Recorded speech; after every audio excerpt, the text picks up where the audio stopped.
ആ പേരിലേക്കാണ് ദൃഷ്ടി പതിപ്പിക്കുന്നത്. എല്ലാവരുടെ മനസ്സും ആ പേരിലേക്കല്ലേ നീങ്ങുന്നത്. യാ അയ്യുഹന്നാസ് അൻതുമുൽ ഫുഖറാഉ ഇലല്ലാഹ് വല്ലാഹു ഹുവൽ ഗനിയ്യുൽ ഹമീദ്. അല്ലാഹു പറയുന്നു, ഓ ജനങ്ങളെ, നിങ്ങളെല്ലാവരും അല്ലാഹുവിലേക്ക് ആശ്രയമുള്ളവരാണ് കേട്ടോ. വല്ലാഹു ഹുവൽ ഗനിയ്യുൽ ഹമീദ്. അല്ലാഹു തആല അവൻ ആരിലേക്കും ആവശ്യമില്ലാത്തവനാണ്. അവൻ എന്നും എപ്പോഴും സ്തുതിക്കപ്പെടുന്നവൻ തന്നെ. ഇനി നിങ്ങൾ ചിന്തിക്കണം, അല്ലാഹ് എന്ന പേര്, ആ പേരല്ലേ ഏത് മനുഷ്യരും വിളിക്കുന്നത്? രോഗമായവ രോഗി വിളിക്കുന്നത് അല്ലാഹ്. ഒരു കാര്യം നിറവേറിക്കിട്ടവൻ വിളിക്കുന്നത് യാ അല്ലാഹ്. ഒരു വ്യക്തി ഒരു മുറാദ് ഹാസിലാകുന്ന സമയത്ത് വിളിക്കുന്നത് യാ അല്ലാഹ്. അങ്ങനെ ഒരു പാവപ്പെട്ട ദരിദ്രൻ വിളിക്കുന്നത് യാ അല്ലാഹ്. തീരെ കഴിവില്ലാത്ത ദഈഫായ ദുർബലനായ മനുഷ്യൻ വിളിക്കുന്നത് യാ അല്ലാഹ്. വഴിതെറ്റിയവൻ വിളിക്കുന്നതും യാ അല്ലാഹ്.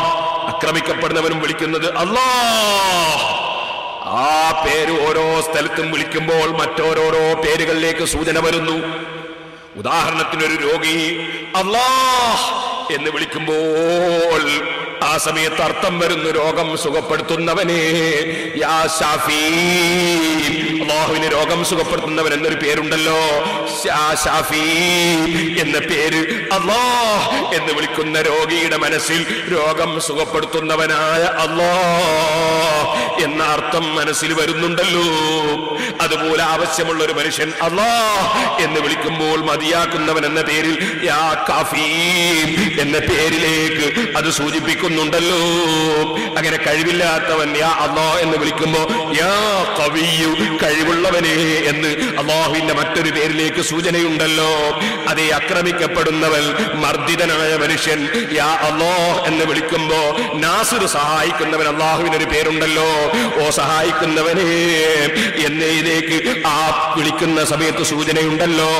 ഇനി അതാ സഹോദരന്മാരെ, ആക്രമിക്കപ്പെടുന്നവൻ യാ അല്ലാഹ് എന്ന് വിളിക്കുമ്പോ ആക്രമിക്കുന്ന മനുഷ്യനെതിരെ നടപടി സ്വീകരിക്കുന്നവനല്ലേ അല്ലാഹു. അല്ലാഹുവിന് മുന്തഖിമ്, നടപടി സ്വീകരിക്കുന്നവൻ എന്ന് അർത്ഥം വരുന്ന ഒരു പേരുണ്ടല്ലോ. അങ്ങനെ ഏത് പേര് വിളിച്ചാലും ശരി, അല്ലാഹ് എന്ന പേര് വിളിക്കുമ്പോ വിളിക്കുന്ന കക്ഷിയുടെ ആവശ്യമനുസരിച്ച് അല്ലാഹുവിന്റെ മറ്റ് പേരുകളിലേക്ക് ആ പേരതാ പോകുന്നു. അല്ലാഹുവിങ്കൽ നിന്ന് സഹായം ലഭിക്കുന്നു. ഇനി ഞാൻ നിങ്ങളോട് പറയട്ടെ, അല്ലാഹ് എന്ന പേരിനെ കുറിച്ച്. അല്ലാഹുവിന്റെ അടിമകളിൽ ഏറ്റവും ദുർബലനായ ഈ പാവപ്പെട്ട എനിക്കുണ്ടോ ആ പേരിന്റെ മഹത്വം പറഞ്ഞു തീർക്കാൻ കഴിയുന്നു? അല്ലാഹുവേ, നിന്റെ ഇൽമിന്റെ സദസ്സിൽ ഒരുമിച്ച് കൂടിയ ഞങ്ങൾക്ക്, അതുപോലെ ഞങ്ങൾ പ്രിയം വെക്കുന്ന ആരെല്ലാം ലോകത്തുണ്ടോ നിന്റെ അടിമകൾ, അവർക്കെല്ലാവർക്കും അവസാനത്തെ വാചകം ലാ ഇലാഹ ഇല്ലല്ലാഹ് എന്ന നിന്റെ അല്ലാഹ് എന്ന പേരുച്ചരിച്ച് മരിക്കാൻ ഭാഗ്യം തരണം അല്ലാഹ് എന്ന പേര് ഏത് ഈമാനുള്ള മനുഷ്യന്റെ ഹൃദയത്തിലും വല്ലാതെ ഗുണമൂലമായി ഇറങ്ങുന്ന വല്ലാത്തൊരു പേര് തന്നെ. അല്ലാഹുവിന്റെ മറ്റുള്ള പേരുകൾ പോലെയല്ല. അല്ലാഹുവിന്റെ മറ്റുള്ള പേരുകൾ യാ കൂട്ടി പറയുന്ന സമയത്ത് അലിഫ്ലാമില്ലാതെ യാ കരീം, യാ റഹീം, യാ റഹ്മാൻ ഇങ്ങനെയല്ലേ പറയാറുള്ളത്. പക്ഷേ അല്ലാഹ് എന്ന പേര്, അതേ സഹോദരന്മാരെ, യാ കൂട്ടി പറയുന്ന സമയത്തും ഒരിക്കലും അലിഫ്ലാം ഒഴിഞ്ഞു പോകാതെ യാ അല്ലാഹ് എന്നല്ലേ പറയുന്നത്. ഇനി യാ ഇല്ലാതെ പറയുന്ന സന്ദർഭമാണെങ്കിൽ അതേ മുതഅല്ലിമീങ്ങൾ ഓതി പഠിച്ചിട്ടില്ലേ, വല്ലക്സറുല്ലാഹുമ്മ ബിത്തഅ്വീലി വസല്ലല്ലാഹുമ്മ ഫിൽ ഖരീലി. അൽഫിയിൽ മുതഅല്ലിമീങ്ങൾ ഓതി പഠിച്ചിട്ടില്ലേ? അല്ലാഹുമ്മ എന്നാണ് പറയുന്നത്. യാ ഇല്ലാതെ വിളിക്കുമ്പോൾ അല്ലാഹുമ്മ എന്നാണ് പറയുന്നത്. അല്ലാഹുമ്മ എന്ന് അതേ ബൈത്ത് ചൊല്ലുന്ന സമയത്ത് വളരെ ചുരുക്കമായി വന്നിട്ടുണ്ടെങ്കിലും സാധാരണ നിലക്ക് യാ അല്ലാഹ് എന്ന് വിളിക്കുന്നില്ലെങ്കിൽ അല്ലാഹുമ്മ എന്നാണ് വിളിക്കാറുള്ളത്. അത് അല്ലാഹുവിന്റെ ആ പേരിന്റെ ഒരു പ്രത്യേകതയിൽ പെട്ടതാണ്. ഇനി ഞാൻ നിങ്ങളോട് പറയട്ടെ സഹോദരന്മാരെ, ആ പേരിന് വേറെയും ധാരാളം പ്രത്യേകതകളുണ്ട്. അതിലൊന്നുകൂടി ഞാൻ സൂചിപ്പിക്കുന്നു. ഇമാം റാസി റളിയല്ലാഹു അൻഹുവിനെ പോലുള്ള പണ്ഡിതന്മാർ വിവരിച്ചൊരു മഹത്വം അല്ലാഹ് എന്ന പേര്, അതിന്റെ ആ എന്ന അക്ഷരം നിങ്ങളൊന്ന് ഒഴിവാക്കി നോക്കൂ. എന്നാലും അത് അല്ലാഹുവിലേക്ക് ചൂടുന്നത് തന്നെ ലില്ലാഹി എന്നല്ലേ പിന്നെ വായിക്കുക? ലില്ലാഹി മാ ഫിസ് സമാവാതി വമാ ഫിൽ അർദ്. ലില്ലാഹി അല്ലാഹുവിലേക്ക് അറിയിക്കുന്നത് തന്നെ. ഇനി നിങ്ങൾ ആ ലാമും കൂടി ഒന്ന് ഒഴിവാക്കിയിട്ട് വായിച്ചു നോക്കൂ. ലഹു മാ ഫിസ് സമാവാത്, അല്ലാഹുവിലേക്ക് തന്നെ ചൂണ്ടുന്നു. ഇനി നിങ്ങൾ ലാമും കൂടി ഒന്ന് ഒഴിവാക്കിയിട്ട് വായിച്ചു നോക്കൂ. ഹു, അല്ലാഹുവിന്റെ പേരുകളിൽ വളരെ മഹത്വമുള്ള പേരാണ് ഹു എന്ന ദിക്ർ. അതുകൊണ്ടല്ലേ ഔലിയാക്കളും ആരിഫീങ്ങളും ഹു എന്ന ദിക്ർ ചൊല്ലിയിട്ടുള്ളത്. ലാ ഇലാഹ ഇല്ലാ ഹു അല്ലേ? അപ്പൊ ഹു എന്ന് പറയുന്ന ദിക്റിലേക്കല്ലേ പിന്നെ അത് ചൂണ്ടുന്നത്. ഇനി ഞാൻ നിങ്ങളോടൊരു സൂചനയ്ക്ക് വേണ്ടി പറയട്ടെ, നിങ്ങളൊന്ന് ശ്രദ്ധിച്ചു നോക്കൂ സഹോദരന്മാരെ. ചില ആളുകളില്ലേ ആഹ് ആഹ് ആഹ് എന്ന് ദിക്ർ ചൊല്ലുന്നവരില്ലേ? അങ്ങനെ ദിക്ർ ചൊല്ലുന്നവരില്ലേ? എന്നാൽ ബഹുമാനപ്പെട്ട ഖലീലുല്ലാഹി ഇബ്രാഹിം അലൈഹി സ്വലാത്തു വസ്സലാമിന്റെ ദിക്റാണ് ആഹ് ആഹ് എന്ന ദിക്ർ. ചില ആളുകൾ അത് കേൾക്കുമ്പോൾ പരിഹസിക്കുന്നവരുണ്ട്. അറിവില്ലാത്തതിന്റെ പേരിലാണ്. അറിവില്ലാത്തതിന്റെ പേരിൽ അറിവുള്ളവർ ചെയ്യുന്ന കാര്യങ്ങള് ആരും പരിഹസിച്ചു പോകരുത് കേട്ടോ. കുറെ മുഅ്മിനീങ്ങൾ ഒരുമിച്ച് കൂടിയിട്ട് ആഹ് ആഹ് ആഹ് എന്ന് ദിക്ർ ചൊല്ലുമ്പോൾ പരിഹസിക്കുന്നവരില്ലേ? അറിവില്ലാത്തതിന്റെ പേരിലല്ലേ? ഖുർആനിൽ അല്ലാഹു പറഞ്ഞില്ലേ, ഇന്ന ഇബ്രാഹീമ ലഅവ്വാഹുൻ ഹലീം. ഇബ്രാഹിം നബി അലൈഹിസ്സലാം അല്ലാഹ് ആഹ് ആഹ് എന്ന ദിക്ർ ചൊല്ലുന്ന ആളായിരുന്നു. വേദനിച്ച് വിളിക്കുന്ന ആളായിരുന്നു. അതല്ലേ ഇമാം ഖുർത്തുബി റളിയല്ലാഹു അൻഹു അവിടുത്തെ തഫ്സീറുൽ കബീറിൽ, അവിടുത്തെ തഫ്സീറിൽ ഈ ആയത്ത് വിശദീകരിക്കുന്ന സമയത്ത് രേഖപ്പെടുത്തിയത് കാണാം. അതേ വകാന ഇബ്രാഹിം അലൈഹിസ്സലാം യഖൂലു ആഹ് മിനൻ നാരി ഖബ്ല അല്ലാ തൻഫഅ. നരകത്തിൽ നിന്നുള്ള വിഷമങ്ങളിൽ നിന്ന് ഞാൻ വേദന പ്രകടിപ്പിക്കുന്നു. ആഹ് എന്ന വാചകം ഉപകരിക്കാത്ത ഇന്ന് തന്നെ ആ നരകത്തിനെ കുറിച്ച് വേദനിച്ച് ഞാൻ കരഞ്ഞു പറയുന്നു. ആഹ് ആഹ് എന്ന് ബഹുമാനപ്പെട്ട ഇബ്രാഹിം അലൈഹി സ്വലാത്തു വസ്സലാം ധാരാളം പറഞ്ഞിരുന്നു. അത് സാവീറും തഫ്സീറു സാവീറും നിങ്ങൾക്ക് കാണാൻ സാധിക്കും മുതഅല്ലിമീങ്ങളെ. അവിടെയും നിങ്ങൾ നോക്കൂ, അല്ലാഹ് അല്ലാഹ് എന്നതിന്റെ ആദ്യത്തെ ആ അവിടെ വെച്ചു, ഇടക്കുള്ളതൊക്കെ ഒഴിവാക്കി അവസാനത്തെ ഹായും വെച്ചാൽ ആഹ് എന്നതിലേക്ക് അവിടെയും സൂചനയില്ലേ? വല്ലാത്ത ഒരു പേര് തന്നെയാണ് അല്ലാഹ് എന്ന പേര് കേട്ടോ. അതല്ലേ ബിസ്മില്ലാഹിർ റഹ്മാനിർ റഹീം ആദ്യമായി പറയുന്നത് അല്ലാഹ് എന്ന പേരാണ്. ഇനി രണ്ടാമത്തെ പേര് അതുണ്ടോ? ഇപ്പൊ പറഞ്ഞു തീരുന്നു. ഓരോന്നും പറഞ്ഞാലുണ്ടോ? തീരുന്നു. ഞാൻ രണ്ടാമത്തതിലേക്ക് കിടക്കട്ടെ. രണ്ടാമത്തെ പേരാണല്ലോ സഹോദരന്മാരെ അർ-റഹ്മാൻ. മൂന്നാമതായി പറഞ്ഞ പേരാണല്ലോ അർ-റഹീം. അതും വല്ലാത്ത മഹത്വമുള്ള പേര് തന്നെ. അർ-റഹ്മാൻ എന്ന പേരും മറ്റാർക്കും തന്നെ പറയപ്പെടാത്തൊരു പേരാണല്ലോ. അള്ളാഹുവിന് മാത്രമാണല്ലോ ആ പേര് പറയപ്പെടുന്നത്. അതും വല്ലാത്ത മഹത്വമുള്ളൊരു പേര് തന്നെ. എന്തുകൊണ്ട്? അല്ലാഹു സുബ്ഹാനഹു വ തആല വല്ലാതെ വിശാലമായ കാരുണ്യം ചെയ്യുന്നവനാണെന്നറിയിക്കുന്ന പേരാണത്. അതുകൊണ്ട് തന്നെ നമ്മൾ മുമ്പേ പഠിച്ചു വെച്ചിട്ടുണ്ടല്ലോ, ദുനിയാവിൽ വഴിപ്പെട്ടവരും വഴിപ്പെടാത്തവരും ഗുണം ചെയ്യുന്നവൻ എന്നല്ലേ. എന്ന് പറഞ്ഞാൽ എല്ലാവർക്കും ഒരുപോലെ എല്ലാ ഗുണങ്ങളും ചെയ്യുന്നവൻ എന്നർത്ഥം അർ-റഹ്മാൻ എന്ന വാചകം നമ്മെ അറിയിക്കുന്നു. എന്നാൽ അർ-റഹീം എന്ന വാചകമോ അർ-റഹീം എന്ന വാചകം കാരുണ്യത്തിൽ ചിലതിലേക്ക് സൂചിപ്പിക്കുകയും ചിലരിലേക്ക് സൂചിപ്പിക്കുകയും ചെയ്യുന്ന ഒരാശയം അർ-റഹീം എന്നതിലുണ്ട്. അർ-റഹ്മാൻ എന്നത് വളരെ വിശാലമായി അറിയിക്കുന്നതാണ്. അല്ലാഹു തആല പറഞ്ഞിട്ടുണ്ടല്ലോ, എന്റെ കാരുണ്യം എല്ലാ വിഷയങ്ങൾക്കും എല്ലാ വസ്തുക്കളിലും വിശാലമാണ്. അപ്പൊ അള്ളാഹുവിന്റെ കാരുണ്യം കിട്ടാത്ത ഒരു മുസ്ലിമില്ല, ഒരു ഹിന്ദുവില്ല, ഒരു ക്രിസ്ത്യാനിയില്ല, ഒരു മനുഷ്യനില്ല, ഒരു മലക്കില്ല, ഒരു ജിന്നില്ല, ഒരു ധിക്കാരിയില്ല, ഒരു തെമ്മാടിയില്ല, ഒരു നല്ലവനില്ല, ഒരു സൃഷ്ടിയുമില്ല. പടച്ചവന്റെ കാരുണ്യം കിട്ടാത്ത ശൈഇ എന്ന് പറയപ്പെടാൻ പറ്റുന്ന എല്ലാ സൃഷ്ടികൾക്കും അല്ലാഹുവിന്റെ റഹ്മത്ത്, അവന്റെ കാരുണ്യം ലഭിക്കുന്നു. വറഹ്മതി വസിഅത് കുല്ല ശൈഇ, എല്ലാ വസ്തുക്കൾക്കും എന്റെ റഹ്മത്ത് വിശാലമാണെന്ന് അല്ലാഹു പറയുന്നു. ആ റഹ്മത്ത് അർശിലുമുണ്ട്, അർശ് ചുമക്കുന്നവർക്കുമുണ്ട്, അർശുമായി ബന്ധപ്പെട്ടവർക്കുമുണ്ട്, എല്ലാ സൃഷ്ടികൾക്കുമുണ്ട്. അതുകൊണ്ടാണ് അർ-റഹ്മാനു അലൽ അർശി ഇസ്തവാ എന്ന് അല്ലാഹു ജല്ല ജലാലുഹു പറഞ്ഞിട്ടുള്ളത്. പക്ഷേ ഇസ്തവാ എന്നതിന് നമ്മുടെ തോന്നിവാസം എന്തെങ്കിലും അർത്ഥം പറഞ്ഞേക്കരുതെന്ന് പണ്ഡിതന്മാര് പറഞ്ഞതിനെ കുറിച്ച് ഞാൻ മുമ്പ് ഇവിടെ മറ്റു ചില പ്രസംഗങ്ങളിൽ വിവരിച്ചിട്ടുണ്ടല്ലോ. ഇപ്പോൾ ഞാൻ അതിലേക്ക് വിശദമായി കടന്നു പോകുന്നില്ല. എന്നാൽ സഹോദരന്മാരെ, അർ-റഹീം എന്ന പേരോ, അർ-റഹീം എന്ന പേര് പ്രത്യേകമായ അനുഗ്രഹത്തിലേക്ക് സൂചിപ്പിക്കുന്ന പേരാണ്. പ്രത്യേകമായ അനുഗ്രഹം എന്ന് പറഞ്ഞാൽ ഒരു രണ്ട് വിധത്തിലുണ്ട്. ഒരു പ്രത്യേക വിഭാഗത്തിനുള്ള കൊടുക്കുന്ന റഹ്മത്ത്, അത് ഒരു സൂചനയാണ്. മറ്റ് ചില സ്ഥലങ്ങളിൽ റഹീം എന്ന പദം അല്ലാഹു സുബ്ഹാനഹു വ തആല മുഅ്മിനീങ്ങളല്ലാത്തവർക്ക് ചില പ്രത്യേക കാര്യങ്ങൾ കൊടുക്കുന്നുണ്ട്. അതിനെ സൂചിപ്പിച്ചുകൊണ്ടും റഹീം എന്ന പദം ഖുർആനിൽ വന്നിട്ടുണ്ട്. ഇപ്പോൾ അത് വിശദീകരിക്കാൻ ഇവിടെ സമയം പോരാ. ഇത് ദർസ് നടത്തുന്ന സമയമല്ലല്ലോ, ചുരുങ്ങിയ സമയത്ത് വഅദ് പറയുകയാണല്ലോ. അതുകൊണ്ട് അതിലേക്ക് വിശദമായി ഇപ്പോൾ ഞാൻ കടന്നു സംസാരിക്കുന്നില്ല. ഞാൻ നിങ്ങളെ ഓർമ്മപ്പെടുത്തുന്നു, നിങ്ങൾക്ക് പരിശുദ്ധ ഖുർആൻ നോക്കിയാൽ കാണാം, യഖ്തസ്സു ബിറഹ്മതിഹി മൻ യശാഉ വല്ലാഹു ദുൽ ഫളിൽ അളീം. അല്ലാഹു തആല അവന്റെ അനുഗ്രഹം കൊണ്ട് അവൻ ഉദ്ദേശിക്കുന്നവരെ പ്രത്യേകമാക്കുന്നു. വല്ലാഹു ദുൽ ഫളിൽ അളീം, അവൻ മഹത്തായ ഔദാര്യം ചെയ്യുന്നവനാണ്. എന്താണ് ഈ ആയത്ത് സൂചിപ്പിക്കുന്നത്? അള്ളാഹുവിന്റെ പ്രത്യേകമായ അനുഗ്രഹം അത് ഈമാനുള്ളവർക്ക് മാത്രം ലഭിക്കുന്നതാണ്. അതുകൊണ്ടല്ലേ ഖുർആൻ തന്നെ പറഞ്ഞത് വകാന ബിൽ മുഅ്മിനീന റഹീമാ, അല്ലാഹു ഈമാനുള്ളവർക്ക് റഹ്മത്ത് ചെയ്യുന്നവനാണ്. അത് പ്രത്യേക റഹ്മത്താണ്.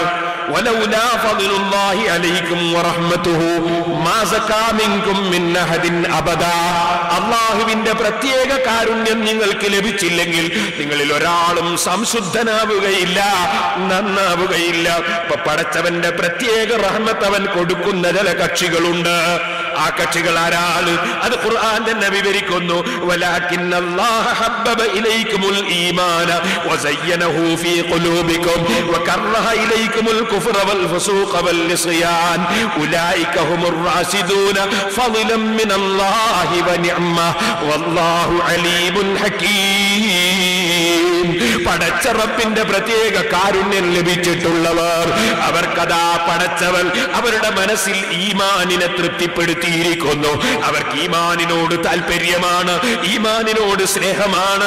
നിങ്ങളുടെ ഹൃദയത്തിൽ അല്ലാഹു തആല ഈമാനിനെ തൃപ്തിയുള്ളതാക്കി, നിങ്ങളുടെ ഹൃദയത്തിൽ അല്ലാഹു ഭംഗിയുള്ളതാക്കി.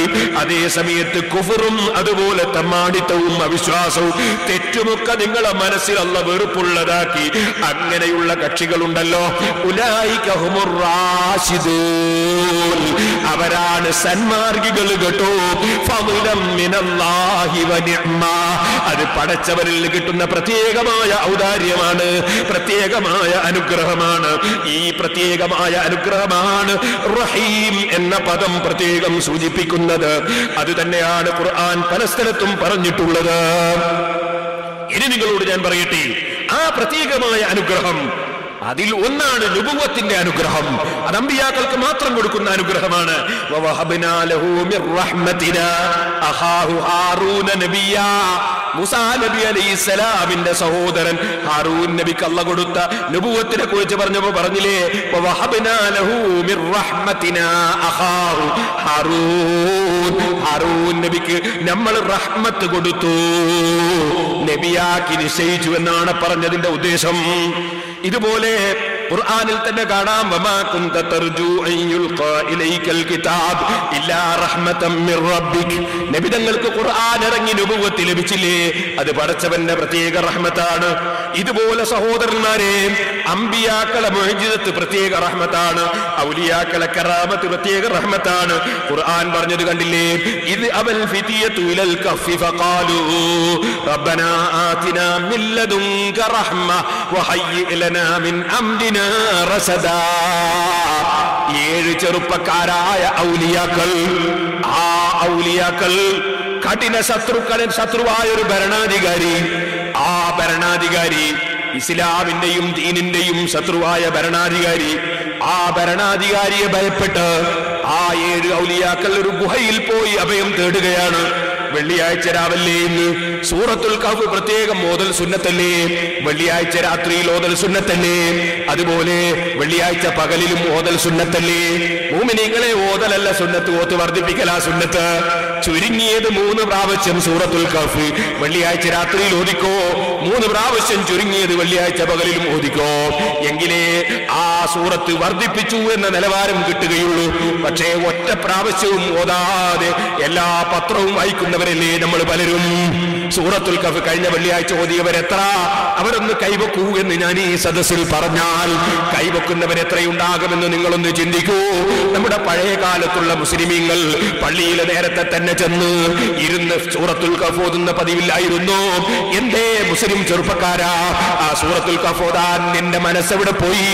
എന്തേ നിനക്ക് പരിശുദ്ധ ഖുർആൻ ഓതാനുള്ള മനസ്സ് നഷ്ടപ്പെട്ടു പോയി? നീ വായിക്കാത്ത പുസ്തകങ്ങളുണ്ടോ? നീ വായിക്കാത്ത പത്രങ്ങളുണ്ടോ?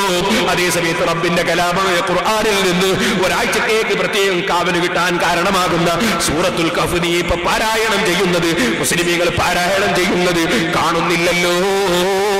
ചില ആളുകൾ പറയാറുണ്ട്, അതെ ഞങ്ങൾ പ്രവർത്തിച്ചപ്പോൾ ഇവിടെ മാല എടുത്തുപോയി, മൗലിദ് എടുത്തുപോയി എന്ന് പറയാറുണ്ട്. പക്ഷേ മാലയും മൗലിദും മാത്രമല്ലല്ലോ എടുത്തുപോയത്, സൂറത്തുൽ കഹ്ഫ് ഓതുന്നവരെയും കാണുന്നില്ലല്ലോ, ഖുർആൻ ഓതുന്നവരെ കാണുന്നില്ലല്ലോ.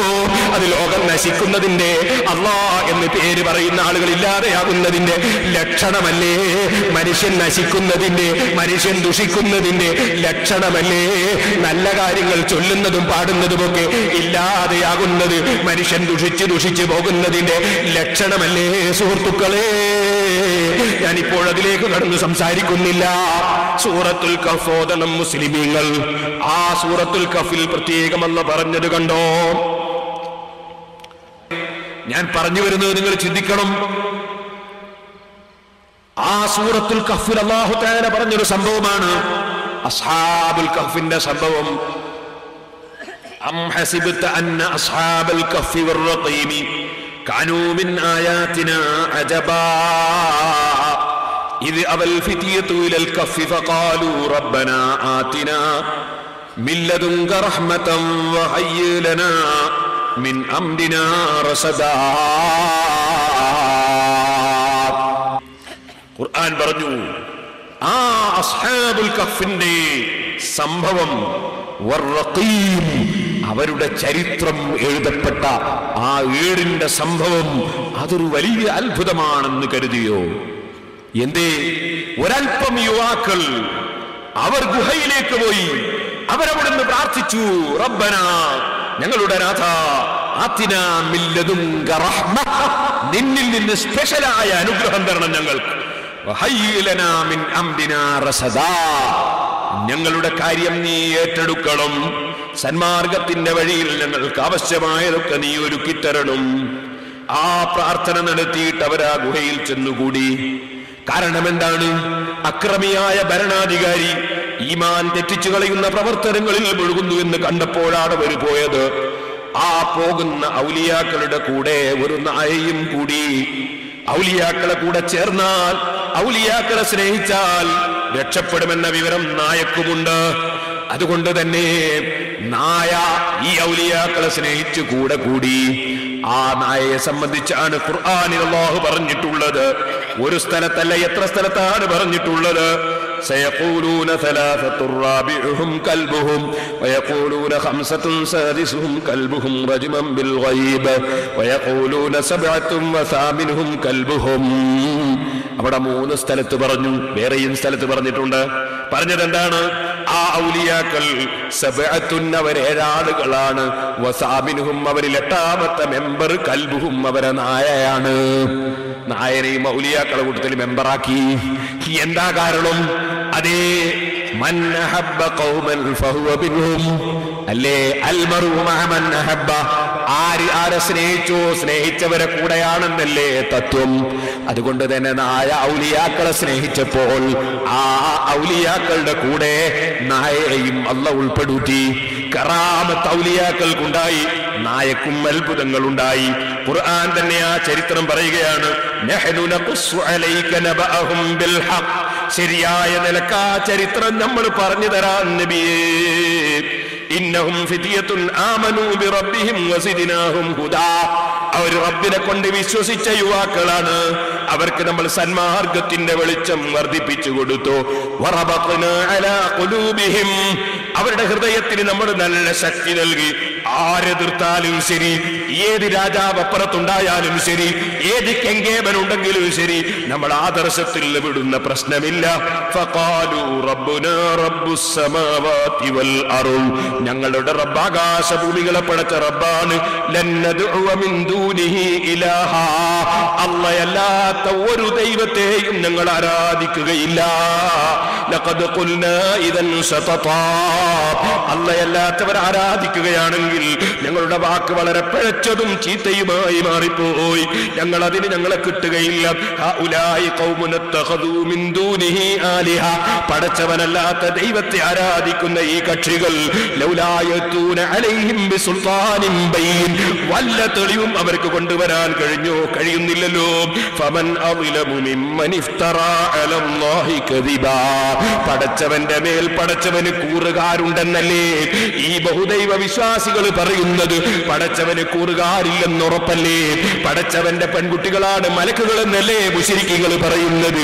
അതില്ലെന്നുറപ്പല്ലേ? യഹൂദികൾ പറയുന്നത് ഉസൈർ പടച്ചവന്റെ മകനാണെന്നല്ലേ? അത് പച്ചക്കള്ളമല്ലേ? ഈസാ അലൈഹിസ്സലാം അത് ദൈവപുത്രനാണെന്നല്ലേ നസാറാക്കൾ പറയുന്നത്? പച്ചക്കള്ളമല്ലേ?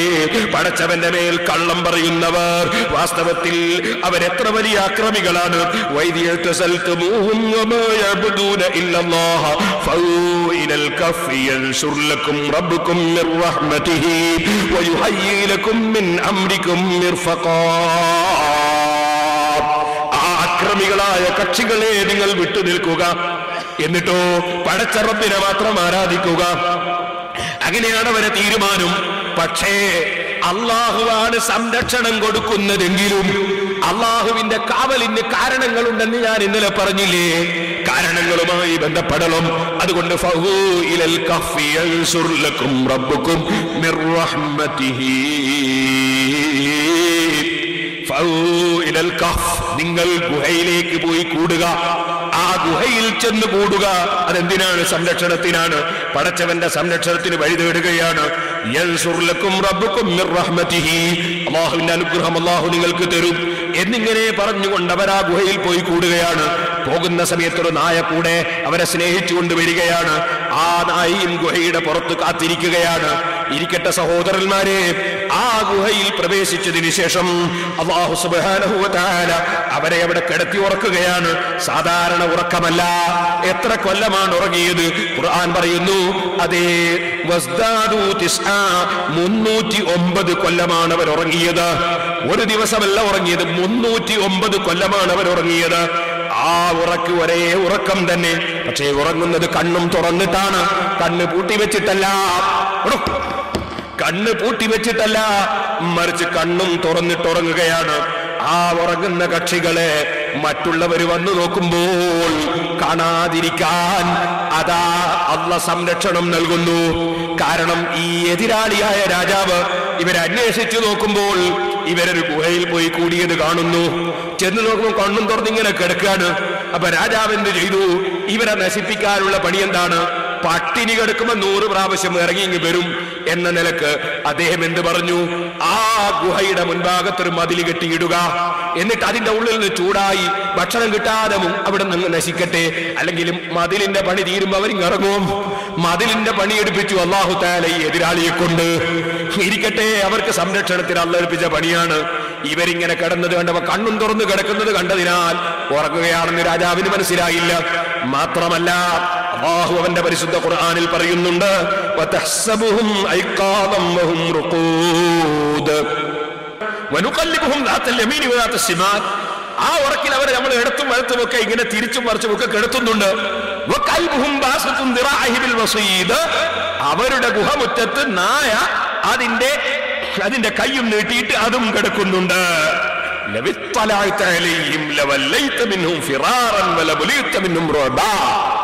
നിങ്ങളങ്ങ് ചെന്ന് നോക്കിയാൽ ഇവര് കണ്ണും തുറന്ന് ഇങ്ങനെ കിടക്കുന്നത് കണ്ടാൽ ആടും പേടിച്ചു പോകും. ആ രൂപത്തിലുള്ള കിടത്തമാണ്. ഈ കിടക്കുന്ന കക്ഷികളെ അതിന്റെ ഉള്ളിലിട്ട് കൊല്ലാൻ വേണ്ടി എതിരാളിയായ രാജാവ് നല്ല ഒരു മതില് അവരുടെ ഗുഹപ്പുറത്ത് അവിടെ കെട്ടി. ഇവരിറങ്ങി വരുന്നില്ല, എന്നാ കിടക്കട്ടെ, അതിന്റെ ഉള്ളിൽ വെച്ച് തന്നെ ജീവൻ പോകട്ടെ എന്ന നിലക്ക് മൂപ്പര് ആ മതിലം കെട്ടി പൂർത്തീകരിച്ചു. അങ്ങനെ മതിൽ പൂർത്തീകരിക്കുമ്പോൾ രാജാവിന്റെ കൊട്ടാരത്തിൽ 2 മുഅ്മിനീങ്ങൾ ഉണ്ടായിരുന്നു. പക്ഷെ പുറത്ത് വിവരം പറയാത്തവരാണ്. അവരെന്ത് ചെയ്തു? ആ മുഅ്മിനായ മനുഷ്യർ എന്ത് ചെയ്തു? ഇവരുടെ ചരിത്രം, മഹാന്മാരുടെ ചരിത്രം നഷ്ടപ്പെട്ടു പോകരുതല്ലോ, അതിനാണല്ലോ ഈ മൗലിദൊക്കെ ഉണ്ടാക്കുന്നത്.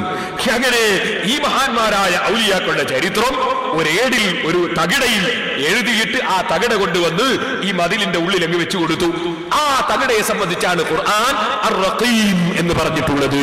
കിതാബും മർഖൂം എന്ന് വേറൊരു സ്ഥലത്ത് ഖുർആൻ പറഞ്ഞില്ലേ, ഈ എഴുതി വെച്ച തകിട. ഈ മഹാന്മാരുടെ പേരും അതുപോലെ മഹാന്മാരുടെ ചരിത്രവും ഉൾക്കൊള്ളുന്ന തകിട, ആ തകിട ഈ മതിലിന്റെ ഉള്ളിൽ അങ്ങ് വെച്ചു കൊടുത്തു. അങ്ങനെ മതിൽ അത് രാജാവ് അറിയില്ല, അത് മുഅ്മിനീങ്ങൾ എടുത്ത പണിയാണ്. ഔലിയാക്കളെ സ്നേഹിക്കുന്നവർ ഒരിക്കലും ഔലിയാക്കളെ ചരിത്രം നഷ്ടപ്പെട്ടു പോകാതിരിക്കാൻ അവരെ ചരിത്രങ്ങൾ എഴുതി വെക്കുകയും അത് പാരായണം ചെയ്യുകയും അതെപ്പോഴും പറഞ്ഞുകൊണ്ടിരിക്കുകയും ഒക്കെ ചെയ്യും. അത് മുഅ്മിനീങ്ങളുടെ ഏർപ്പാടാണ്. അത് അവിടെയുള്ള മുഅ്മിനീങ്ങളും ചെയ്തു. അങ്ങനെയാണ് ആ മതിലിന്റെ ഉള്ളിൽ വെക്കപ്പെട്ട റഖീം എന്ന് പറയുന്ന ഏട്. അതാണ് ഖുർആൻ പറഞ്ഞത്, അം ഹസിബത അന്ന അസ്ഹാബൽ കഫി വറഖീം. ആ റഖീം അതും അവിടെ വെച്ചു. ചുരുക്കി പറയുകയാണ്, അവരവിടെ തന്നെ കിടന്നു. ഈ രാജാവ് കഥ കഴിഞ്ഞു, വേറെയും പല രാജാക്കന്മാരും വന്നു, സംഭവങ്ങൾ പലതും നടന്നു. പക്ഷേ ഈ മഹാന്മാര് നേരത്തെ കറാമത്ത് ചോദിച്ച മഹാന്മാരാണല്ലോ. അവരുടെ കറാമത്ത് പരിശുദ്ധ ഖുർആൻ പറയുകയാണ്, വതറശംസ ഇദാ ത്വലഅത് തസാവറു അൻ കഫിഹിം ദാതൽ യമീനി വഇദാ ഗറബത് തഖ്രിദുഹും ദാതശ് ശിമാലി വഹും ഫീ ഫജ്വത്തിൻ മിൻ ദാലിക മിൻ ആയാത്തില്ലാഹ്. ആ ഔലിയാക്കൾ കിടക്കുന്ന ഗുഹ, ആ ഗുഹയിലേക്ക് സൂര്യന്റെ വെളിച്ചം കടക്കുന്നുണ്ട്. പക്ഷേ സൂര്യന്റെ വെയിൽ കൊണ്ട് അവരെ ശരീരത്തിന് കേടുവരാത്ത വിധത്തിൽ സൂര്യന്റെ നിയന്ത്രണം അല്ലാഹു തആല തിരിച്ചു. വെളിച്ചം ലഭിക്കുന്നുണ്ട്, പക്ഷേ അതേ സമയത്ത് അവരെ ശരീരത്തിന് കേടുവരുന്നില്ല. ആ നിലക്ക് അല്ലാഹു തആല സൂര്യന്റെ കാര്യം തിരിക്കുകയും ചെയ്തു. ആ മഹാന്മാർ അവിടെ 309 കൊല്ലത്തോളം കിടന്നു. ഒരു ദിവസം അതാ ഉറക്ക് തെളിയുന്നു. ഒരു ദിവസം ഉറക്ക് തെളിയുന്നു. അപ്പൊ ഭരിക്കുന്ന രാജാവ് മുസ്ലിമായ രാജാവാണ്. ആ രാജാവ് കുറെ ദിവസമായി മുസ്ലിമീങ്ങൾ അവിടെ ജനങ്ങൾക്ക് മരണത്തിന് ശേഷം ജീവിതമുണ്ടെന്നും അങ്ങനെ ജീവിപ്പിക്കാൻ അള്ളാഹുവിന് പ്രശ്നമില്ലെന്നും തെളിയിച്ചു കൊടുക്കാൻ എന്തെങ്കിലും ഒരു തെളിവ് കിട്ടണമെന്ന് ആലോചിച്ചിങ്ങനെ നടക്കുകയാണ്. അപ്പോഴാണ് കാലാപ്പഴക്കത്തിൽ ഈ മതിലിന്റെ ഒരു തല പൊട്ടിപ്പൊളിഞ്ഞിട്ടുണ്ട്. 309 കൊല്ലമായല്ലോ. ഈ മഹാന്മാര് ഉറക്കം തെളിയുന്നു. തെളിഞ്ഞു കഴിഞ്ഞപ്പോൾ സഹോദരന്മാരെ, അവര് തന്നെ അവരുടെ കൈവശത്തിൽ നേരത്തെ ഉള്ള ചെറിയ സംഖ്യയുണ്ട്. ആ സംഖ്യ കൊടുത്തുകൊണ്ട് പറയുന്നു, ഈ ഉറുപ്പികയുമായി നിങ്ങൾ ടൗണിലേക്ക് ചെന്നിട്ട്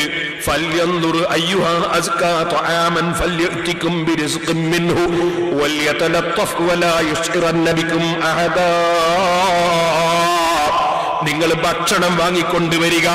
ഭക്ഷണം വാങ്ങിക്കൊണ്ടുവരുമ്പോ ആളുകൾ നമ്മൾ ഏതാണ് കക്ഷിയെന്നോ ആരാണെന്നോ അറിയാത്ത നിലക്ക് ഭക്ഷണം വാങ്ങിക്കൊണ്ടുവരണം.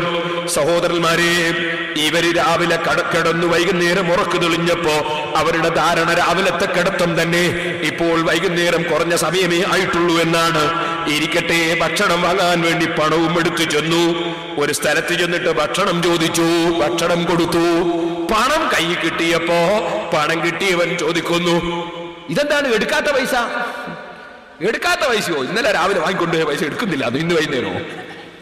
ഇത് ഇന്നലെ രാവിലെയോ 100-300 കൊല്ലം മുമ്പുള്ള ഒരു രാജാവിന്റെ കാലത്ത് നടന്ന പൈസയാണിത്. ഇതാണോ ഇപ്പൊ ഇവിടെ കൊണ്ടുവന്ന് തരുന്നത്? എന്ത് 100-300 കൊല്ലം ഇന്നലെ വാങ്ങിപ്പോയ പൈസയോ? ചർച്ചയായി.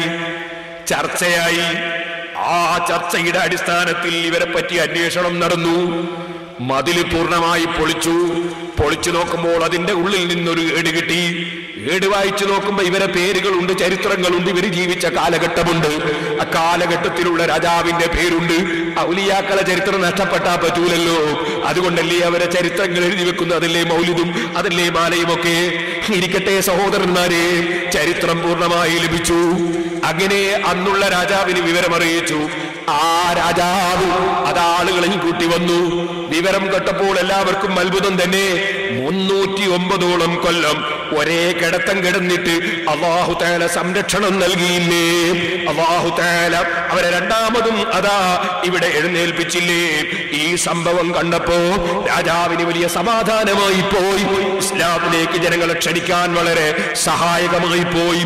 ഈ നീണ്ട ചരിത്രം, ഈ ഔലിയാക്കളെ ചരിത്രം, ഔലിയാക്കളെ സ്നേഹിച്ച് കൂടെ കൂടിയ നായയുടെയും ചരിത്രം.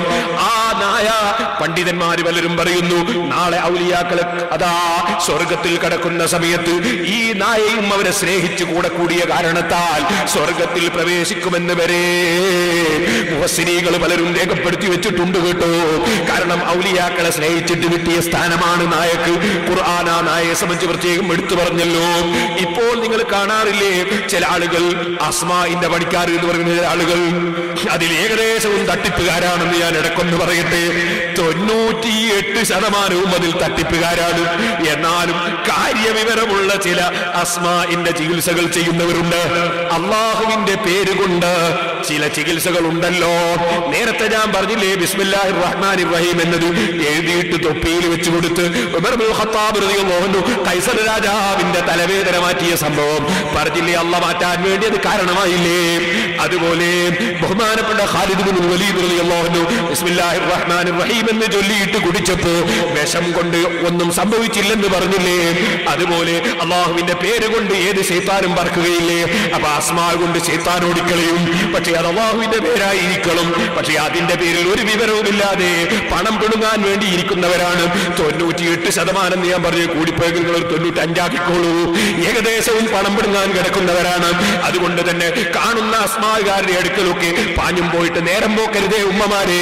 എവിടെയെങ്കിലും ഒരാളുണ്ടെന്ന് കേൾക്കുമ്പോഴേക്ക് പോയി ഉള്ള പണങ്ങളൊക്കെ കൊടുത്തു കളയരുതേ ഉമ്മമാരെ. ഈ നാദാപുരത്ത് വെച്ചുണ്ടായൊരു സംഭവം പറയാതെ നിർവാഹമില്ലാത്തതുകൊണ്ട് പറയട്ടെ. നാദാപുരത്തുള്ള ഒരു തങ്ങളല്ലേ ഈ ഇവിടെ തിരുവമ്പറമ്പിനടുത്തുള്ള ഒരു ചെറുപ്പക്കാരനെ കൂട്ടിക്കൊണ്ടുപോയി അങ്ങ് ചക്കരക്കല്ലില്, അവിടെ ചക്കരക്കല്ലെന്ന് പറയുന്ന പ്രദേശത്തുള്ള ഒരു വലിയാണെന്ന് പറയുന്ന മനുഷ്യന്റെ സമീപത്ത് കൊണ്ടുപോയിട്ട് 10,000 ഉറുപ്പികയിലേ വാങ്ങിക്കൊടുത്തത്. ആ പാവപ്പെട്ട ചെറുപ്പക്കാരന്റെ ആരോഗ്യം നശിച്ചിട്ട് അവസാനം മുഴുവനും തകർന്നപ്പോ ഈ പാവപ്പെട്ട എന്റെ സമീപത്ത് വന്നു. ഞാൻ അദ്ദേഹത്തിന് കുറച്ച് ദിക്റുകളൊക്കെ ചൊല്ലിയിട്ട് അദ്ദേഹത്തെ മന്ത്രിച്ച് അൽഹംദുലില്ലാ അദ്ദേഹത്തിന്റെ രോഗം മാറിപ്പോയി. അല്ലാഹു അദ്ദേഹത്തിന് ആരോഗ്യം കൊടുക്കട്ടെ. അനുഭവിച്ച ആളുകൾ ഇവിടെ ഉണ്ട്, ഞാനിപ്പോൾ പേരൊന്നും പറയത്തില്ല. അതുകൊണ്ട് അത്തരത്തിലുള്ളവർ തങ്ങളായാലും ശരി മുസ്ലിയാരായാലും ശരി കാണുന്ന കള്ളന്മാരുടെ അടുക്കലേക്ക് പണം പിടുങ്ങാൻ വേണ്ടി കൊണ്ടുപോകുന്ന കക്ഷികളുടെ പിന്നാലെ എന്റെ മുസ്ലിമീങ്ങൾ പെട്ടുപോകരുതെന്നും ഏതാണ് കള്ളത്തൊരീക്കത്ത് ഏതാണ് ശരിയായ ത്വരീക്കത്തെന്നറിയാതെ ഔലിയാ പട്ടം ചമഞ്ഞിട്ട് മുസ്ലിമീങ്ങളെ പറ്റിക്കുന്നവരുടെ പിന്നാലെ പോയി നിങ്ങൾ ആരും കുടുങ്ങിപ്പോകരുതെന്നും സാന്ദർഭികമായി ഉണർത്തുന്നു. ഞാനിപ്പോൾ വിശദമായി അതിലേക്ക് കടക്കുന്നില്ല. മാന്യ മുസ്ലിം സഹോദരന്മാരെ, അസ്മാ കൊണ്ട് ചികിത്സയുണ്ട്, അത് നിഷേധിക്കാൻ പാടില്ല. അത് അസ്മാകൾ തന്നെയായിരിക്കണം. കൂട്ടത്തിൽ നിങ്ങൾക്ക് കാണാം അബ്ദുല്ലാഹി ഇബ്നു അബ്ബാസ് റളിയല്ലാഹു അൻഹുവിനെ പോലുള്ള ഖുർആൻ വ്യാഖ്യാതാക്കൾ പറഞ്ഞില്ലേ, ഈ 7 ഔലിയാക്കളുടെ പേരുകൾ അതൊരു സ്ഥലത്ത് എഴുതി വെച്ചാൽ ആ എഴുതി വെക്കുന്ന വീടിന് പല കാവലും അല്ല കൊടുക്കുമെന്ന് സഹാബത്തിൽ നിന്ന് തന്നെ വന്ന റിപ്പോർട്ട് തഫ്സീറിന്റെ കിതാബുകളിൽ ഉണ്ടല്ലോ. ആ 7 ഔലിയാക്കളെ പേരുകളുടെ കൂട്ടത്തിൽ നിങ്ങൾക്ക് അതിന്റെ വട്ടത്തിൽ അതിന്റെ മധ്യത്തിൽ ഖിത്മീർ എന്ന് എഴുതി വെച്ച് ചിലപ്പോൾ കാണാം. അത് ഔലിയാക്കളെ സ്നേഹിച്ചുകൊണ്ട് അവരുടെ കൂടെ കൂടിയ നായയുടെ പേരാണ് കേട്ടോ. മഹാന്മാരുടെ കൂടെ ചേർന്നതിനാൽ ആ നായയുടെ പേരിനും ബറക്കത്ത് തന്നെ, മഹാന്മാർക്കും ബറക്കത്ത് തന്നെ. അത് ഖുർആൻ വ്യാഖ്യാതാക്കൾ രേഖപ്പെടുത്തി വെച്ചിട്ടുണ്ട്. ഞാൻ അതിലേക്ക് വിശദമായി കടന്ന് സംസാരിക്കുന്നില്ല. അപ്പൊ ഞാൻ പറഞ്ഞു വന്നത്, ആ സൂറത്തുൽ കഹ്ഫിൽ പരാമർശിക്കപ്പെട്ട ഈ പ്രധാനപ്പെട്ട 7 ഔലിയാക്കൾ ഉണ്ടല്ലോ, ആ ഔലിയാക്കൾ അല്ലാഹുവിനോട് പ്രാർത്ഥിച്ചത് റബ്ബനാ ആതിനാ മിൻ ലദുൻക റഹ്മ, അല്ലാഹുവേ നിന്നിൽ നിന്ന് ഞങ്ങൾക്ക് അനുഗ്രഹം തരണമെന്നാണ്. ഈ അനുഗ്രഹം കറാമത്താണ്. അപ്പൊ കറാമത്ത് അല്ലാഹുവിന്റെ അനുഗ്രഹമാണ്. ഇതുപോലെ സഹോദരന്മാരെ, വദിക്റു റഹ്മത്തി റബ്ബിക അബ്ദഹു സക്കരിയ, അതെ, അത് യഥാർത്ഥത്തിൽ മുഅ്ജിസത്തിന്റെ സംഭവമാണ്. അപ്പൊ മുഅ്ജിസത്ത് കറാമത്തുകൾ പ്രത്യേകമായ റഹ്മത്തിൽപ്പെട്ടതാണ്, പ്രത്യേകമായ റബ്ബിന്റെ റഹ്മത്തിൽപ്പെട്ടതാണ്. വിശദമായി ഇൻഷാ അല്ലാഹ് നമുക്ക് അല്ലാഹു തൗഫീഖ് ചെയ്താൽ കുറ്റ്യാടിയിൽ വെച്ച് പ്രസംഗിക്കുമ്പോൾ പറയാം. ഇപ്പോൾ ഞാൻ ഈ വിഷയം വളരെ പെട്ടെന്ന് പറഞ്ഞു തീർക്കുകയാണ്. ഇനി ഞാൻ നിങ്ങളോട് ഓർമ്മപ്പെടുത്തുന്നു സഹോദരന്മാരെ, അല്ലാഹുവിന്റെ പേരിൽ ഏറ്റവും പ്രധാനപ്പെട്ട ഇസ്മുൽ അഅ്ളം അല്ലാഹ് എന്നതാണെന്ന് പറഞ്ഞില്ലേ? എന്നാൽ പടച്ചവന്റെ പേരുകളിൽ ചില പേരുകൾ അത് പറഞ്ഞ് ദുആ ചെയ്താൽ ഉത്തരം കിട്ടുന്ന പേരുകളുണ്ട്. അതിനും ഇസ്മുൽ അഅ്ളം എന്ന് ഹദീസിൽ വന്നിട്ടുണ്ട്. അതിൽപ്പെട്ടതാണ് റഹ്മാൻ റഹീം എന്ന പേര്. അതുകൊണ്ട് തന്നെ ഹദീസിൽ നിങ്ങൾക്ക് കാണാം, നബി സല്ലല്ലാഹു അലൈഹി വസല്ലം തങ്ങൾ പറഞ്ഞു, ഇസ്മുല്ലാഹിൽ അഅ്ളം ഫീ ഹാതൈനിൽ ആയതൈനി വ ഇലാഹുക്കും ഇലാഹു വാഹിദ് ലാ ഇലാഹ ഇല്ലാ ഹുവർ റഹ്മാനുർ റഹീം വഖൗലിഹി തആല അലിഫ് ലാം മീം അല്ലാഹു ലാ ഇലാഹ ഇല്ലാ ഹുവൽ ഹയ്യുൽ ഖയ്യൂം. അർ-റഹ്മാൻ അർ-റഹീം എന്ന പേര്, ഹയ്യുൽ ഖയ്യൂം എന്ന പേര്, അൽ ഹയ്യുൽ ഖയ്യൂം എന്ന പേര്, ആ പേരുകൾ ദുആയിൽ കൊണ്ടുവന്നാൽ ഉത്തരം കിട്ടാൻ സാധ്യതയുള്ള പേരുകളാണ്. ഇസ്മുൽ അഅ്ളം എന്ന പേരിൽ ദുആക്ക് ഉത്തരം കിട്ടുന്ന പേരുകൾ എണ്ണിയപ്പോൾ നബി സല്ലല്ലാഹു അലൈഹി വസല്ലം തങ്ങൾ അതും എണ്ണിയിട്ടുണ്ട്. ഇതുപോലെ റബ്ബ് എന്ന പേര് ഇൻഷാ അല്ലാഹ് നമുക്ക് അൽഹംദുലില്ലാഹി റബ്ബിൽ ആലമീൻ എന്നതിനെ കുറിച്ച് നാളെ പറയാനുണ്ടല്ലോ. അല്ലാഹു തൗഫീഖ് ചെയ്യട്ടെ. റബ്ബ് എന്ന പേരും വിളിച്ചാൽ ഉത്തരം കിട്ടുന്ന പേരാണ്. നബി സല്ലല്ലാഹു അലൈഹി വസല്ലം തങ്ങളുടെ ഹദീസ് ഉണ്ടല്ലോ, ഇദാ ഖാലൽ അബ്ദു യാ റബ്ബി യാ റബ്ബി യാ റബ്ബി ഖാല അല്ലാഹു തആല ലബ്ബൈക അബ്ദി സൽതുത. ഒരടിമ യാ റബ്ബി യാ റബ്ബി എന്നിങ്ങനെ വിളിച്ചാൽ, റബ്ബേ റബ്ബേ റബ്ബേ എന്നിങ്ങനെ വിളിച്ചാൽ, എന്റെ റബ്ബേ എന്റെ റബ്ബേ എന്നിങ്ങനെ വിളിച്ചാൽ അല്ലാഹു പറയും ലബ്ബൈക അബ്ദി, അടിമയ്ക്ക് ഞാൻ ഉത്തരം ചെയ്യുന്നു, സൽതുത നീ ചോദിച്ചോ തരാമല്ലോ എന്ന് അല്ലാഹു പറയുമെന്ന് ഹദീസിൽ വന്നിട്ടുണ്ട്. ഇരിക്കട്ടെ, അപ്പൊ റബ്ബ് എന്ന പേരും ദുആ ചെയ്യുമ്പോൾ വിളിച്ചാൽ ഉത്തരം കിട്ടുന്ന റബ്ബാണ്, പേരാണ്. ഇനി ഞാൻ എന്റെ മുസ്ലിമീങ്ങളോട് പറയട്ടെ, കഴിയുന്നതും തമ്പുരാനെ എന്ന് വിളിക്കാതിരിക്കലാണ് നല്ലത്. അള്ളാഹുവിനെ തമ്പുരാനെ എന്ന് വിളിച്ചാൽ തെറ്റാണെന്ന് നിങ്ങൾ ആരും പോയി ഫത്വയൊന്നും കൊടുക്കണ്ട. പക്ഷെ കഴിയുന്നതും അത് വിളിക്കാതിരിക്കലാ നല്ലത്. അള്ളാഹുവിന്റെ പേര് വിളിക്കുമ്പോ ഖുർആനിലും ഹദീസിലും വന്ന പേര് വിളിക്കുന്നതാണ് എത്രയോ മഹത്വമുള്ളത്. അതാണ് ഉത്തരം കിട്ടാൻ കാരണമാകുന്നത്. തമ്പുരാൻ എന്നും തമ്പുരാട്ടി എന്നൊക്കെ സൃഷ്ടികളെ സംബന്ധിച്ചും പറയുന്ന പേരുകളാണല്ലോ. അതിന്റെ പുറമേ അത് ഖുർആനിലും ഹദീസിലും വന്ന പേരല്ലല്ലോ. അതുകൊണ്ട് അള്ളാഹുവിന്റെ ഖുർആനിലും ഹദീസിലും വന്ന പേര് ദുആയുടെ ഇടയ്ക്ക് റഹ്മാനെ, റബ്ബേ, കരീമേ, ജവാദേ, അല്ലാഹ് എന്നിങ്ങനെയുള്ള പേരുകൾ വിളിക്കുന്നതാണ് കൂടുതൽ ഉത്തമമെന്ന് പ്രത്യേകിച്ച് മുതഅല്ലിമീങ്ങളോടും മുഅ്മിനീങ്ങളോടും ഞാൻ ഉണർത്തുകയാണ്. ഇരിക്കട്ടെ സഹോദരന്മാരെ, അല്ലാഹുവിന്റെ പേരുകൾ വല്ലാത്ത മഹത്വമുള്ളത് തന്നെ. അല്ലാഹുവിന്റെ റഹ്മത്ത് അത് വിശാലം തന്നെ. ജഅലല്ലാഹു റഹ്മത മിഅത ജുസ്ഇൻ, അല്ലാഹു റഹ്മത്തിനെ 100 ഓഹരി ചെയ്തു. ഫംസക ഇൻദഹു 99 അല്ലാഹുവിടെ പിടിച്ചു വെച്ചു. എന്റെ ഖിയാമത്ത് നാളിൽ റഹ്മത്ത് ചെയ്യാനാണ്. എന്നാൽ അല്ലാഹു ജല്ല ജലാലുഹു ഒരു റഹ്മത്ത് ഈ ഭൂമി ലോകത്ത് ഇറക്കി. ആ കാരുണ്യം കൊണ്ടാണ് ഉമ്മമാര് മക്കളോട് കാരുണ്യം ചെയ്യുന്നത്. ആ കാരുണ്യം കൊണ്ടാണ് എല്ലാ കാരുണ്യങ്ങളും നടക്കുന്നത്. അതുകൊണ്ട് തന്നെ അല്ലാഹുവിന്റെ കാരുണ്യമാണ് അവന്റെ സൃഷ്ടികൾ ഇവിടെ കാണിക്കുന്ന എല്ലാ കാരുണ്യങ്ങളും. എല്ലാ കാരുണ്യത്തിന്റെയും ഉടമസ്ഥൻ അല്ലാഹു തന്നെ.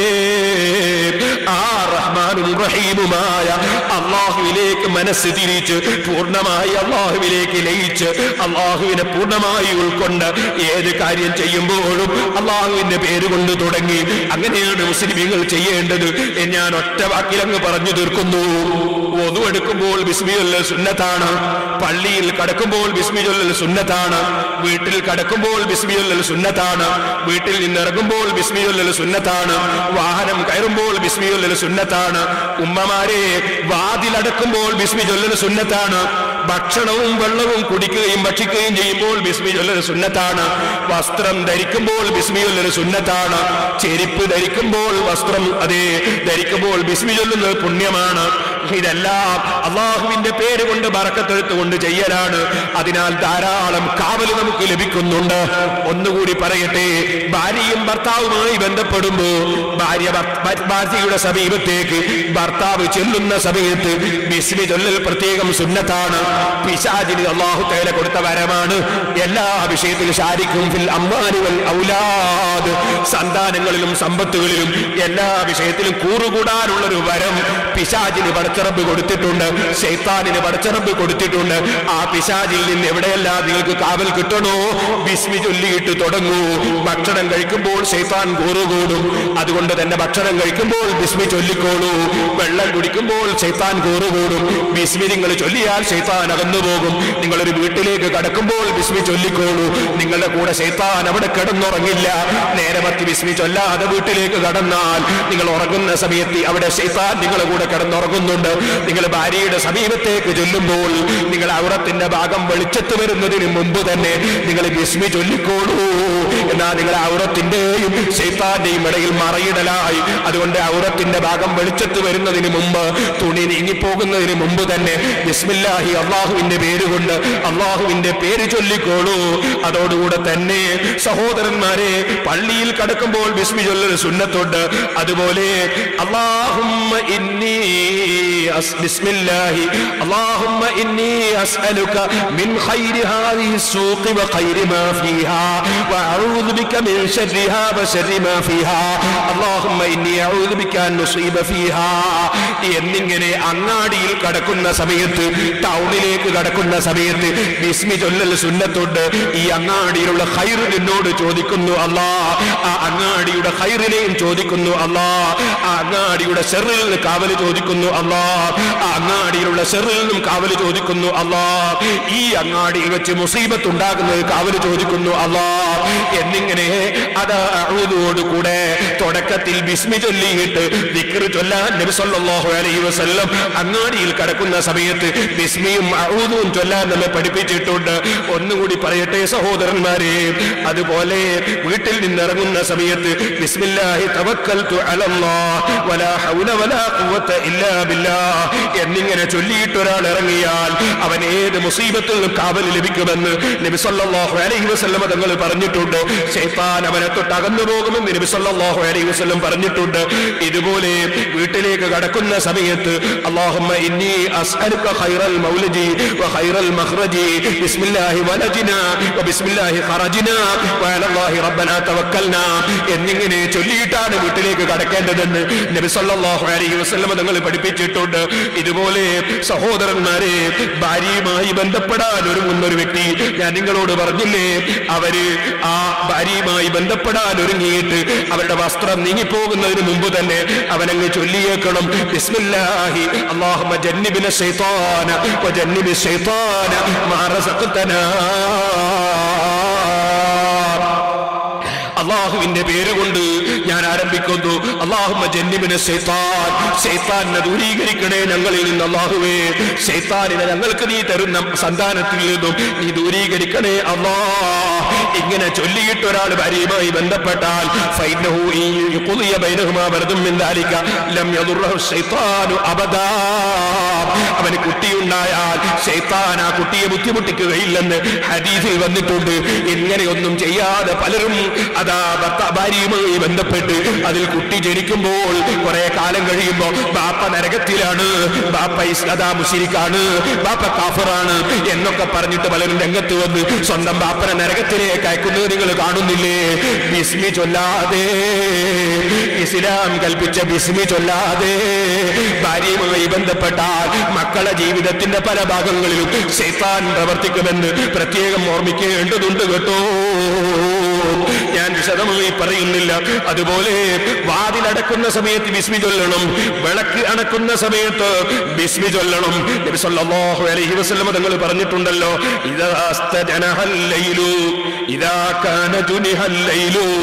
രാത്രി ഇങ്ങ് വരുമ്പോ സ്ത്രീകളോട് പ്രത്യേകം പറയാണ്, നബി സല്ലല്ലാഹു അലൈഹി വസല്ലം തങ്ങൾ പറയുന്നു, നിങ്ങളെ കുട്ടികളെ നിങ്ങൾ പിടിച്ചു വെക്കണം. പഴയ ഉമ്മാര് പറയാറില്ലേ, മൈമ്പിന് കുട്ടികളെ പുറത്തു വിടല്ല എന്ന് പറയാറില്ലേ? മൈമ്പിന് കുട്ടികളെ പുറത്തു വിടാൻ പാടില്ല എന്ന് ഉമ്മാര് പറയാറില്ലേ? വെറുതെ പറയല്ല. അന്നത്തെ കാലം ഇന്നത്തെ കാലം പോലെയല്ല. 10-40 ദിവസം ആലിമീങ്ങൾ വഅല് പറഞ്ഞിട്ട് ആ വഅല് കേട്ട് പഠിച്ച ഉമ്മമാരാണത് പറയുന്നത്. ഇപ്പോഴുണ്ടോ അങ്ങനത്തെ വഅല് എവിടെയെങ്കിലും കേൾക്കാൻ? ഏത് കക്ഷികളും വഅലുണ്ടോ? കുറെ സംഭാവനയും കുറെ ലേലം ചെയ്യലുമായി നമ്മുടെ വഅലുകൾ പലതും അതപ്പതിച്ചു പോയില്ലേ? പഴയ കാലത്ത് നമ്മുടെ ഉമ്മമാര് പഠിച്ചു വെച്ചതാണ് മൈമ്പിന് കുട്ടികളെ പുറത്തു വിടരുത് എന്ന വാചകം. എന്താ കാരണം? നബി സല്ലല്ലാഹു അലൈഹി വസല്ലം നിങ്ങൾ പറയാണ്, രാത്രി ഇങ്ങ് വരുന്ന സമയത്ത് നിങ്ങൾ കുട്ടികളെ പിടിച്ചു വെക്കണേ. ആ സമയത്ത് ശൈത്താൻ വെളിച്ചത്ത് വരുന്ന ഒരു സന്ദർഭമാണ്, ശൈത്താൻ ഒട്ടാകെ ഇറങ്ങി പുറപ്പെടുന്ന ഒരു സന്ദർഭമാണ്. രാത്രി ഏകദേശം 1 മണിക്കൂർ അങ്ങ് കഴിഞ്ഞാൽ നിങ്ങൾ കുട്ടികളെ പുറത്തു വിട്ടാൽ പ്രശ്നമല്ല. ആ സന്ധ്യാസമയത്ത് നിങ്ങൾ കുട്ടികളെ പിടിച്ചു വെക്കണം. നിങ്ങൾ വാതിൽ അടക്കണം. നബി സല്ലല്ലാഹു അലൈഹി വസല്ലം പറയുന്നു, വാതിൽ അടച്ചു വെക്കണം, വീടുകളുടെ വാതിൽ അടച്ചു വെക്കണം. ഞാൻ കഴിഞ്ഞ കൊല്ലം പറഞ്ഞിട്ടുണ്ടല്ലോ, നമ്മുടെ നാട്ടിലൊക്കെ ഉണ്ട് ചിലർക്കൊരു പതിവ്, ഏത് വീട്ടിൽ ചെന്നാലും അങ്ങനെ തന്നെ കയറി അടുക്കളയിലേക്ക് പോകുന്ന ഒരു പതിവ്. കഴിഞ്ഞ കൊല്ലം ഞാനത് വിശദമായി പറഞ്ഞിട്ടുണ്ടല്ലോ. ഓ അന്യപുരുഷനായ മനുഷ്യ, എന്തിനധികം പറയണം? പലപ്പോഴും എന്നെ പോലെ തലപ്പാവ് ധരിച്ചവരും അല്ലാത്തവരുമായ മുസ്ലിംമാര് പോലും ചില ആളുകൾ അന്യന്റെ വീട്ടിലേക്ക് അടുക്കളയിലേക്ക് ഓടിയങ്ങ് കയറുന്നത് കാണാം. എവിടുന്നാണ് ഈ സംസ്കാരം പഠിച്ചതെന്ന് മനസ്സിലാകുന്നില്ല. ഓ ജനങ്ങളെ, അന്യ സ്ത്രീകളുള്ള വീട്ടിലേക്ക് പുരുഷനങ്ങനെ കയറിപ്പോകാൻ പാടുണ്ടോ? ഇതിനെ സംബന്ധിച്ച് നമ്മൾ ബോധമുള്ളവരായിരിക്കണം. അത് ഞാൻ കഴിഞ്ഞ കൊല്ലം പ്രസംഗിച്ച ശ്രീലവും അശ്ലീലവും എന്ന പ്രസംഗത്തിൽ പറഞ്ഞിട്ടുണ്ടല്ലോ. ഇപ്പോൾ അതിലേക്ക് കടന്ന് സംസാരിക്കുന്നില്ല. വാതിലുകൾ അടച്ചു വെക്കണം. ഉറങ്ങുന്ന സമയത്ത് എന്തായാലും അടക്കണം. വാതിലടക്കുമ്പോൾ നിങ്ങൾ ബിസ്മി ചൊല്ലി വാതിലടക്കൂ. വല്ലാത്ത കാവൽ അല്ലാഹുവിൽ നിന്ന് ലഭിക്കും. അടക്കപ്പെട്ട വാതിൽ ശൈത്താൻ തുറക്കുകയില്ല. ഇദാ ദുക്ര റസൂലുള്ളാഹി അലൈഹി എന്നാണ് ഇതിന്റെ ഉദ്ദേശം. അള്ളാഹിന്റെ പേരും പറഞ്ഞ് അടച്ചിട്ടുള്ള വാതിൽ ശൈത്താനിന് തുറക്കാൻ സാധ്യമല്ല. നിങ്ങൾ തോൽപാത്രത്തിൽ വെള്ളം സൂക്ഷിക്കുകയാണെങ്കിൽ ആ തോൽപാത്രത്തിന്റെ മൂടി നിങ്ങൾ കെട്ടിവെക്കണം. അപ്പോൾ നിങ്ങൾ ബിസ്മി ചൊല്ലിയേക്കണം. സ്ത്രീകൾ ശരിക്കും ശ്രദ്ധിച്ചു വെച്ചോ, പാത്രങ്ങൾ നിങ്ങൾ മൂടി വെക്കണം. ബിസ്മിയും ചൊല്ലിയിട്ട് പാത്രങ്ങൾ മൂടി വെക്കണം. നിങ്ങൾ ഫ്രിഡ്ജിന്റെ ഉള്ളില് സല്ലാദിന്റെ ഉള്ളില് സാധനം വെച്ചിട്ട് അടക്കാറില്ലേ ഉമ്മമാരെ? അടക്കുമ്പോ ബിസ്മില്ലാഹിർ റഹ്മാനിർ റഹീം എന്ന് ചൊല്ലിയിട്ടൊന്ന് അടക്കണേ. അതുപോലെ നിങ്ങൾ എന്തെങ്കിലും പാത്രത്തിലൊരു സാധനം വെച്ചിട്ടുണ്ടെങ്കിൽ ആ പാത്രങ്ങൾ എപ്പോഴും നിങ്ങൾ മൂടി വെക്കണം. മൂടി വെക്കുമ്പോൾ നിങ്ങളുടെ കയ്യിൽ ഒന്നുമില്ലെങ്കിൽ നബി സല്ലല്ലാഹു അലൈഹി വസല്ലം പഠിപ്പിക്കുന്നത് ഒരു ചെറിയ വടിയെങ്കിലും എടുത്തിട്ട് അകലത്തിൽ നിങ്ങൾ അങ്ങ് വെച്ചോളൂ. വെക്കുന്ന സമയത്ത് ബിസ്മില്ലാഹിർ റഹ്മാനിർ റഹീം ചൊല്ലിക്കോളൂ. അള്ളാന്റെ പേര് കൊണ്ട് കാവലുണ്ടാകും, ശൈത്താനിൽ നിന്ന് കാവലുണ്ടാകും. ഇപ്പോൾ പല സ്ഥലങ്ങളിലും വിഷബാധ ഏറ്റു എന്ന സംഭവങ്ങളല്ലേ കേൾക്കുന്നത്. അള്ളാഹു കാക്കട്ടെ. ഏത് വിഷങ്ങൾ, എന്തെല്ലാം പ്രശ്നങ്ങൾ ശൈത്താനിന്റെ ഭാഗത്ത് നിന്ന് തന്നെ ഉണ്ടാകാൻ സാധ്യതയുണ്ട്. അതുകൊണ്ട് സഹോദരന്മാരെ, ഏത് സാധനങ്ങളും മൂടി വെക്കണം. പാത്രം പ്രത്യേകം മൂടി വെക്കണം. മൂടി വെക്കുമ്പോൾ ബിസ്മി ചൊല്ലണം. നബി സല്ലല്ലാഹു അലൈഹി വസല്ലം തങ്ങൾ പറയുന്നു, നിങ്ങൾ വിളക്കണക്കണം. അന്നത്തെ കാലത്ത് തിരിവിളക്കുകളാണ്. ആ തിരിവിളക്കുകൾ ചുണ്ടലികൾ കടിച്ചു കൊണ്ടുപോയി ചിലപ്പോൾ വീട്ടിന്റെ ഏതെങ്കിലും സമീപത്ത് കൊണ്ടുപോയി ഇട്ടിട്ട് ആ ചുണ്ടലികൾ കാരണത്താൽ, ഈ വിളക്കിന്റെ തിരി കാരണത്താൽ വീട്ടിലുള്ളവർ മുഴുവനും കത്തി നശിച്ചു പോകാൻ തന്നെ കാരണമുണ്ടല്ലോ. അതുകൊണ്ട് റഹ്മത്തുൽ ലിൽ ആലമീൻ മുഹമ്മദുർ റസൂലുള്ളാഹി സമുദായത്തിന് ആവശ്യമുള്ള ഒരൊറ്റ കാര്യവും അവിടുത്തെ ഉപദേശത്തിൽ വിട്ടുപോയിട്ടില്ലല്ലോ. അതുകൊണ്ട് തന്നെ നിങ്ങൾ വളക്കണക്കണം എന്ന കാര്യം വരെ നബി സല്ലല്ലാഹു അലൈഹി വസല്ലം തങ്ങൾ ഈ സമുദായത്തിനെ പഠിപ്പിക്കുകയാണ് കേട്ടോ. ഇനി ഞാൻ നിങ്ങളോട് പറയട്ടെ, രാവിലെ പ്രത്യേകം ബിസ്മിയുണ്ട്. അത് നബി സല്ലല്ലാഹു അലൈഹി വസല്ലം പറഞ്ഞു, മൻ ഖാല ഹീന യുംസി, രാവിലെയും വൈകുന്നേരവും ചൊല്ലാനുള്ള ഒരു ദിക്ർ, ബിസ്മില്ലാഹില്ലദീ ലാ യദുറു മഅ ഇസ്മിഹി ശൈഉൻ ഫിൽ അർദി വലാ ഫിസ് സമാഇ വഹുവ സമീഉൽ അലീം. ഈ ബിസ്മില്ല തുടങ്ങുന്ന ഈ ദിക്ർ 3 പ്രാവശ്യം അങ്ങ് ചൊല്ലിയാൽ ലം യുസ്ബിഹു ഫുജാതു ബലാഇൻ ഹത്താ യുസ്ബിഹ, വൈകുന്നേരം ചൊല്ലിയാ നേരം വെളുക്കുന്നത് വരെ പെട്ടെന്നുള്ള മുസീബത്തുകൾ ഉണ്ടാവുകയില്ല. വമൻ ഖാലഹാ ഹീന യുസ്ബിഹു, രാവിലെ അത് ചൊല്ലിയാൽ 3 മറാത്തിൻ 3 തവണ ബിസ്മില്ലാഹിൽ ലദീ ലാ യദുറു മഅ ഇസ്മിഹി ശൈഉൻ ഫിൽ അർദി വലാ ഫിസ് സമാഇ ഹുവസ് സമീഉൽ അലീം എന്ന ദിക്ർ ചൊല്ലിയാൽ വൈകുന്നേരം വരെ അവന് പെട്ടെന്നുള്ള മുസീബത്ത് ഉണ്ടാവുകയില്ലെന്ന് ഇമാം അബൂ ദാവൂദ് റിപ്പോർട്ട് ചെയ്യുന്ന ഹദീസിൽ നബി സല്ലല്ലാഹു അലൈഹി വസല്ലം തങ്ങൾ പഠിപ്പിക്കുന്നു. ഇനി സഹോദരന്മാരെ, വേദനയിൽ നിന്ന് രക്ഷപ്പെടാനുള്ള പ്രത്യേക ബിസ്മിയുണ്ട്. വേദനയിൽ നിന്ന് രക്ഷപ്പെടാനുള്ള പ്രത്യേക ബിസ്മി ഇബ്നു അബ്ബാസ് റളിയല്ലാഹു അൻഹു മുഖേന നബി സല്ലല്ലാഹു അലൈഹി വസല്ലം തങ്ങളുടെ റിപ്പോർട്ട്, ആർക്കെങ്കിലും ഒരാൾക്ക് പനി പിടിച്ചാൽ, വേദന വന്നാൽ, ഏത് വേദന വന്നാലും റസൂലുള്ളാഹി സ്വല്ലല്ലാഹു അലൈഹി വസല്ലം പഠിപ്പിക്കുകയാണ് ബിസ്മില്ലാഹിൽ കബീർ അഊദു ബില്ലാഹിൽ അളീം മിൻ കുല്ലി അർഖിൻ ആരിൻ വമിൻ ശർരി ഹരിന്നാർ എന്ന് പറയുന്ന ദിക്ർ പ്രത്യേകം സുന്നത്തുണ്ട്. ബിസ്മിയാണ് അതിന്റെ തുടക്കം.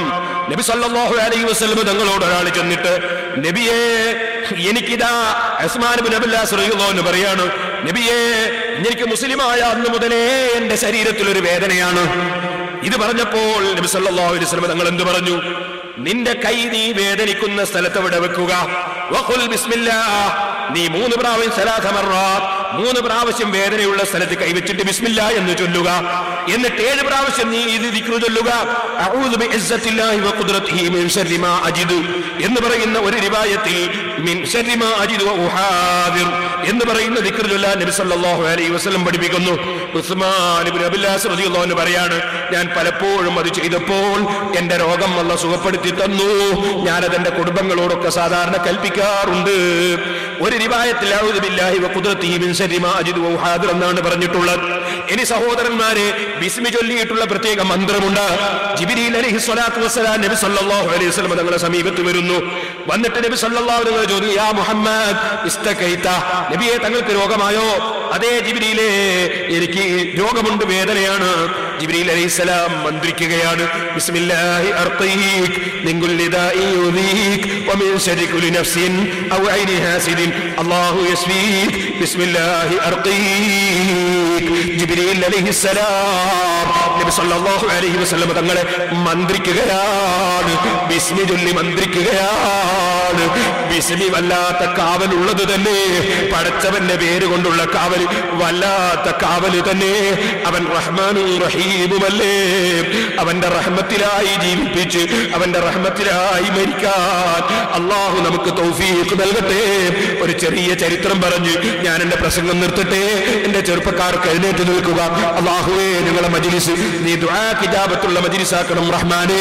ഞങ്ങളെ എല്ലാ വാക്കുകളും പ്രവൃത്തികളും നിന്റെ പൊരുത്തത്തിലാക്കണം റഹ്മാനേ. അള്ളാഹുവിന്റെ റഹ്മത്ത് വളരെ വിശാലം തന്നെ. എത്ര തെറ്റ് ചെയ്തു പോയ ഉമ്മമാര് സദസ്സിലുണ്ടെങ്കിലും, എത്ര തന്നെ അബദ്ധം പറ്റിപ്പോയ ചെറുപ്പക്കാരുണ്ടെങ്കിലും, ഓ മക്കളെ, നിങ്ങൾ അള്ളാഹുവിന്റെ കാരുണ്യത്തിൽ ഒരിക്കലും നിരാശരാകരുത് കേട്ടോ. റബ്ബ് പറഞ്ഞില്ലേ, ഖുൽ യാ ഇബാദിയല്ലദീന അസ്റഫു അലാ അൻഫുസിഹിം ലാ തഖ്നതു മിർ റഹ്മത്തില്ലാഹ്. തെറ്റ് ചെയ്തു പോയവരോട് പറയൂ നബിയേ, അല്ലാഹുവിന്റെ കാരുണ്യത്തിൽ നിന്ന് നിങ്ങളാരും തന്നെ ആശ മുറിയല്ല, നിരാശരാകല്ല. അവൻ വല്ലാത്ത കാരുണ്യമുള്ളവൻ തന്നെ. ഒരു ചെറിയ ചരിത്രം ബർക്കത്തിന് പറയുകയാണ്. ബനൂ ഇസ്രായേലിൽ ഉണ്ടായിരുന്ന ഒരു വലിയ തെമ്മാടിയായ മനുഷ്യൻ. എപ്പോൾ നോക്കിയാലും തെമ്മാടിത്തമാണ്, തെമ്മാടിത്തിൽ മുഴുകിയവനാണ്. പലരും പലതും പറഞ്ഞു നോക്കി കേൾക്കുന്നില്ല. നാട്ടുകാര് മുഴുവനും തെമ്മാടിത്തം കൊണ്ട് പടച്ചവരോട് പ്രാർത്ഥിക്കുകയാണ് ഇവന്റെ ചെറു നീങ്ങി കിട്ടാൻ. അപ്പോഴാണ് അല്ലാഹു മൂസാ നബിക്ക് വിവരം നൽകുന്നു, ബനൂ ഇസ്രായേലിലുണ്ട് ഒരു തെമ്മാടിയായ ഒരു ചെറുപ്പക്കാരൻ, അദ്ദേഹത്തെ നാട്ടിൽ നിന്ന് പുറത്താക്കിക്കോളൂ. അദ്ദേഹത്തെ നാട്ടിൽ നിന്ന് പുറത്താക്കിയപ്പോൾ അദ്ദേഹം ഒരു പ്രത്യേകം മറ്റൊരു നാട്ടിലെത്തി. അവിടെയുള്ള നാട്ടുകാർക്ക് ഇവനെ കൊണ്ട് ശല്യമായപ്പോ മൂസാ നബി അലൈഹി സ്വലാത്തു വസ്സലാം ആ പ്രദേശത്ത് നിന്നും ആരും ഇല്ലാത്ത, ഒരു മനുഷ്യനുമില്ലാത്ത നാട്ടിലേക്ക് അവനെ നാടുകടത്തി. സഹോദരന്മാരെ, ആ നാട്ടിൽ അവൻ ഇങ്ങനെ കഴിയുകയാണ്. അങ്ങനെ അവിടെ കഴിഞ്ഞുകൊണ്ടിരിക്കുമ്പോ അവനതാ രോഗം ബാധിക്കുന്നു. രോഗം ബാധിച്ചപ്പോൾ ആരും സഹായിക്കാനില്ല. ജനങ്ങളില്ലാത്ത പ്രദേശത്ത് നാടുകടത്തപ്പെട്ട ഈ തെമ്മാടി രോഗമായപ്പോൾ കാരുണ്യം ജ്വലിക്കുന്ന റബ്ബിനോട് ഈ തെമ്മാടി ഒരൊറ്റ ദുആയാണ്, ലൗകാനത്ത് വാലിദത്തി ഇൻദ റസീൽ റഹിമത്തിനി, അല്ലാഹുവേ എന്റെ ഉമ്മയെങ്ങാനും ഇവിടെ ഉണ്ടായിരുന്നുവെങ്കിൽ ഈ രോഗബാധിതനായി കിടക്കുന്ന എനിക്ക് എന്റെ ഉമ്മ കാരുണ്യം ചെയ്യുമായിരുന്നു. വലബക്കത്തെ അലാമതുല്ലത്തി, എന്റെ ഈ നിന്യമായ അവസ്ഥയിൽ അവൾ കരയുമായിരുന്നു. വലൗകാന വാലിദി ഹാദിറല്ല ആനനി, എന്റെ ബാപ്പയുടെ ഉണ്ടെങ്കിൽ എന്റെ കാര്യം ഏറ്റെടുത്ത് എന്നെ സഹായിക്കുമായിരുന്നു. വലൗകാനത്ത് സൗജത്തി ഹാദിറത്തല്ല ബക്കത്തെ അലാ ഫിറാഖി, എന്റെ ഭാര്യ ഇവിടെ ഉണ്ടെങ്കിൽ ഞാൻ വിട്ടുപിരിയുന്നതിൽ അവൾ കരയുമായിരുന്നു. വലൗകാന ഔലാദി ഹാദിറീന ഇന്ദീന ബഖൗ ഖൽഫ ജനാസതി, എന്റെ മക്കളുണ്ടെങ്കിൽ ഞാൻ എന്റെ ജനാസ കൊണ്ടുപോകുന്ന സമയത്ത് ഈ എന്റെ പേരിൽ അവരുടെ കണ്ണിൽ നിന്ന് വെള്ളമൊലിക്കുമായിരുന്നു. അവർ പറയുമായിരുന്നു, അല്ലാഹുമ്മ ഗ്ഫിർ വാലിദിനൽ ഗരീബിൽ വഈഫിൽ ആസിൽ ഫാസിഖിൽ മത്റൂദി മിൻ ബലദിഹി ഇലാ ഖറിയത്തിൻ മിനൽ ഖറിയത്തി ഇലാ മഫാസ, തമ്മാടിത്തം ചെയ്തു പോയ ഞങ്ങളെ ബാപ്പ അല്ലാഹുവേ നാടുകടത്തപ്പെട്ടിട്ട് അവിടുന്ന് തമ്മാടിത്തം ചെയ്തിട്ട് ആരുമില്ലാത്ത പ്രദേശത്തേക്ക് നാടുകടത്തപ്പെട്ട് തമ്മാടിയായ ദുർബലനായ ഞങ്ങളെ ബാപ്പ, ആ ബാപ്പക്ക് നീ ഒന്ന് പുറത്തു കൊടുക്കണേ എന്ന് പറയാൻ എന്റെ മക്കളുണ്ടെങ്കിൽ സാധിക്കുമായിരുന്നു. പക്ഷേ എനിക്കിവിടെ മക്കളും ഇല്ലല്ലോ, ആരും ഇല്ലല്ലോ. ഇതിങ്ങനെ പറഞ്ഞുകൊണ്ട് മക്കൾ ദുആ ചെയ്യുന്ന ദുആയെ സംബന്ധിച്ച് എടുത്തു പറഞ്ഞിട്ട് അതാ അദ്ദേഹം പറയുകയാണ്, അല്ലാഹുമ്മ ഖത്തഅതനി അൻ വാലിദി വസൗജതി, അല്ലാഹുവേ എനിക്ക് വേണ്ടി പ്രാർത്ഥിക്കാൻ ഇവിടെ മക്കളില്ല, എന്നെ നോക്കാൻ ഇവിടെ ഭാര്യയും ബാപ്പയും ഉമ്മയുമില്ല, ഞാൻ ഈ രാജ്യത്ത് ആരുമില്ലാത്ത പ്രദേശത്ത് ഒറ്റക്കല്ലേ. അല്ലാഹുമ്മ ഖത്തഅതനി അൻ വലദി വാലിദി വഔലാദി വസൗജതി, എന്റെ ഭാര്യയിൽ നിന്നും മക്കളിൽ നിന്നും ഈ എന്റെ എന്റെ മാതാപിതാക്കളിൽ നിന്നുമൊക്കെ നീ എന്നെ മാറ്റി നിർത്തിയല്ലോ. എനിക്കൊരു കാര്യമേ പറയാനുള്ളൂ, ഫലാ തഖ്തഇനി മിർ റഹ്മതിക്, എല്ലാ കാരുണ്യത്തിന്റെയും ഉടമസ്ഥനായ അല്ലാഹുവേ നിന്റെ റഹ്മത്തിൽ നിന്ന് എന്നെ നീ മുറിക്കരുതേ അല്ലാഹ്. ഫഇന്നക അഹ്റഖ്ത ഖൽബി ബിഫിറാഖിഹിം, നീ അവരെല്ലാം വിട്ടുപിരിഞ്ഞു പോയതുകൊണ്ട് എന്റെ മനസ്സിനെ കരിച്ചിട്ടുണ്ടല്ലോ. ഫലാ തുഹദിഖ്നി മിൻ ആരിക ലിഅജ്ലി മഅസിയതി, എന്റെ പാപം കാരണത്താൽ നരകമാകുന്ന തീ കൊണ്ട് എന്നെ നീ കരിക്കരുതേ അല്ലാഹ്. ഞാൻ തെറ്റുകാരൻ തന്നെ, നീ കാരുണ്യം ചെയ്യുന്ന രാജാവ് തന്നെ. അല്ലാഹുവിലേക്ക് മനസ്സ് തിരിച്ച അദ്ദേഹം രോഗബാധിതനായ സമയത്തൊരു പ്രാർത്ഥനയങ്ങ് നടത്തി. അതാ അല്ലാഹു തആല ഹുറുല്ലീങ്ങളെ പറഞ്ഞേക്കുന്നു, ഉമ്മയുടെ കോലത്തിലും ഭാര്യയുടെ രൂപത്തിലും മക്കളുടെ കോലത്തിലും അതാ വരുന്നു.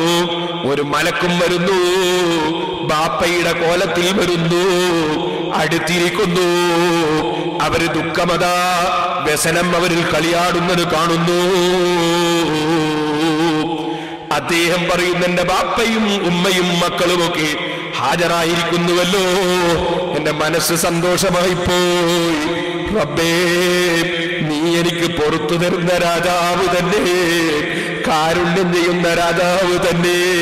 പടച്ചവരെ കുറിച്ച് നല്ല മനസ്സോടെ അദ്ദേഹം മരണപ്പെട്ടു. അദ്ദേഹത്തിന് അല്ലാഹ് മാപ്പ് കൊടുത്തു. മൂസാ നബി അലൈഹിസ്സലാമിന് അല്ലാഹ് വഹി അറിയിക്കുന്നു, ആ മരുഭൂമിയിലുണ്ടൊരു വലിയ മരിച്ചിരിക്കുന്നു, പോയെന്ന് കൊണ്ടുപോയി മറവ് ചെയ്യണേ മൂസാ നബിയേ. മൂസാ നബി അലൈഹിസ്സലാം സമീപത്ത് ചെന്ന് നോക്കുമ്പോ നാട്ടിൽ നിന്ന് പുറത്താക്കിയ തമ്മാടിയല്ലേ മരിച്ചു കിടക്കുന്നത് കാണുന്നത്. മൂസാ നബി ചോദിക്കുന്നു, യാ റബ്ബി അമാ ഹാദാ ശഅബുല്ലദീ അഖ്റജതുഹു മിനൽ ബലദ്, നിന്റെ ഓർഡർ പ്രകാരം നാട്ടിൽ നിന്ന് പുറത്താക്കിയ ചെറുപ്പക്കാരനല്ലേ ഇത്? അല്ലാഹുവിന്റെ വാക്ക്, യാ മൂസാ ഇന്നി റഹിംതുഹു, മൂസാ ഞാൻ അദ്ദേഹത്തിന് റഹ്മത്ത് ചെയ്തു. ഞാൻ അദ്ദേഹം എന്നോട് കരഞ്ഞു പറഞ്ഞപ്പോ നാടും വീടും കുടുംബവും വിട്ട് ഞാൻ ഒറ്റക്കല്ല റബ്ബേ, നിന്റെ കാരുണ്യം നീ എനിക്ക് ചൊരിക്കില്ല റബ്ബേ എന്ന നിലക്ക് എന്നോട് പറഞ്ഞപ്പോ ഞാൻ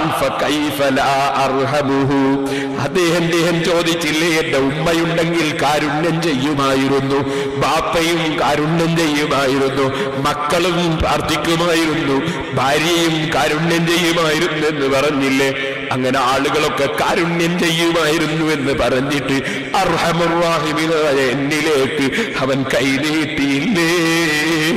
ഫകൈഫ ലാ അർഹമു വഅന അർഹമുർ റഹീമീൻ.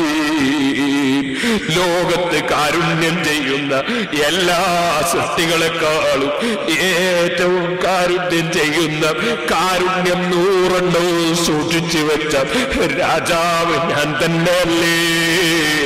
ഞാൻ അദ്ദേഹം കാണുകയെന്ന് പറയുമ്പോ കാരുണ്യം ചെയ്യാതിരിക്കലെങ്ങനെ? ഞാൻ മലക്കുകളെയും ഹുറുലികളെയും അയച്ച് ആദരിച്ച് ബഹുമാനിച്ചു മൂസാ നബിയേ. ഓ മുസ്ലിം സഹോദരന്മാരെ, സഹോദരിമാരെ, ജീവിതത്തിൽ എന്ന് പാളിച്ചകൾ പറ്റിയിട്ടുണ്ടെങ്കിലും എല്ലാ കാരുണ്യത്തിന്റെയും ഉടമയായ അല്ലാഹുവിനെ വിളിക്കൂ, അല്ലാഹുവിലേക്ക് ലയിക്കൂ, അവന്റെ പേര് പറയൂ. ആ പേരുകൾ ഉൾക്കൊള്ളുന്ന, അത് സൂചിപ്പിക്കുന്ന വാചകമല്ലേ ബിസ്മില്ലാഹിർ റഹ്മാനിർ റഹീം.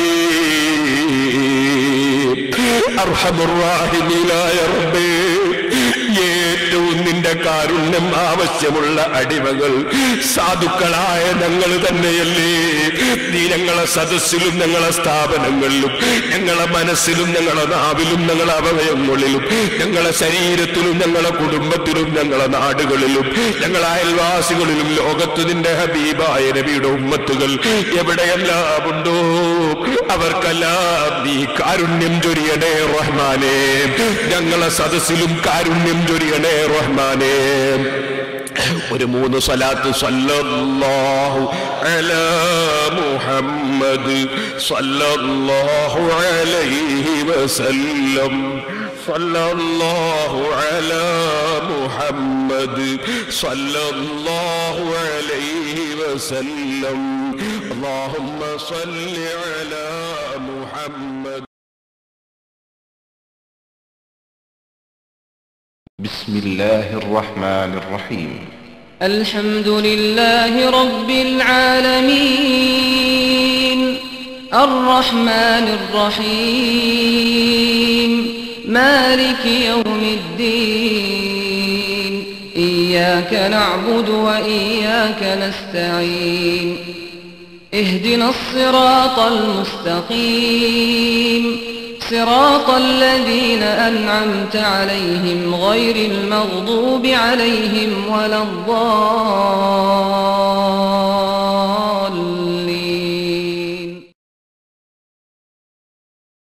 أعوذ بالله من الشيطان الرجيم. بسم الله الرحمن الرحيم. الحمد لله رب العالمين. نحمده ونستعينه ونؤمن به ونتوكل عليه ونعوذ بالله من شرور أنفسنا ومن سيئات أعمالنا. من يهده الله فلا مضل له ومن يضلل فلا هادي له. نشهد أن لا إله إلا الله وحده لا شريك له ونشهد أن محمدا عبده ورسوله أرسله بالهدى ودين الحق ليظهره على الدين كله ولو كره المشركون. اللهم صل وسلم وبارك على رسولك وحبيبك سيدنا محمد وعلى آل وأصحاب سيدنا ومولانا محمد وعلى جميع الأنبياء والمرسلين والآل والصحابة أجمعين. أما بعد، أعوذ بالله من الشيطان الرجيم. بسم الله الرحمن الرحيم. هو الحي لا إله إلا هو فادعوه مخلصين له الدين الحمد لله رب العالمين صدق الله العلي العظيم صدق وبلغ رسوله النبي الكريم ونحن على ذلك من الشاهدين الشاكرين والحمد لله رب العالمين حمدت لله ربي إذ هداني إلى الإسلام والدين الحنيف فيذكره لساني كل وقت ويعرفه فؤادي باللطيف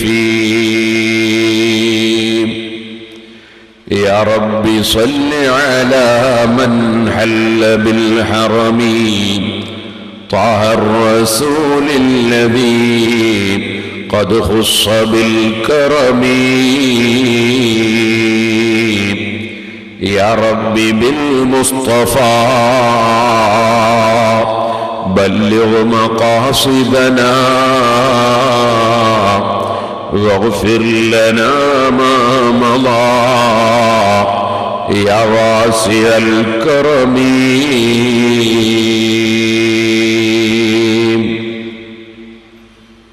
ബഹുമാനികളെ,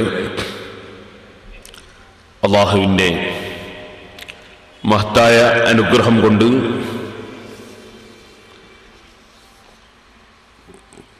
സൂറത്തുൽ ഫാത്തിഹയിൽ നിന്ന് ഇന്ന് നാം സംസാരിക്കുന്ന വിഷയം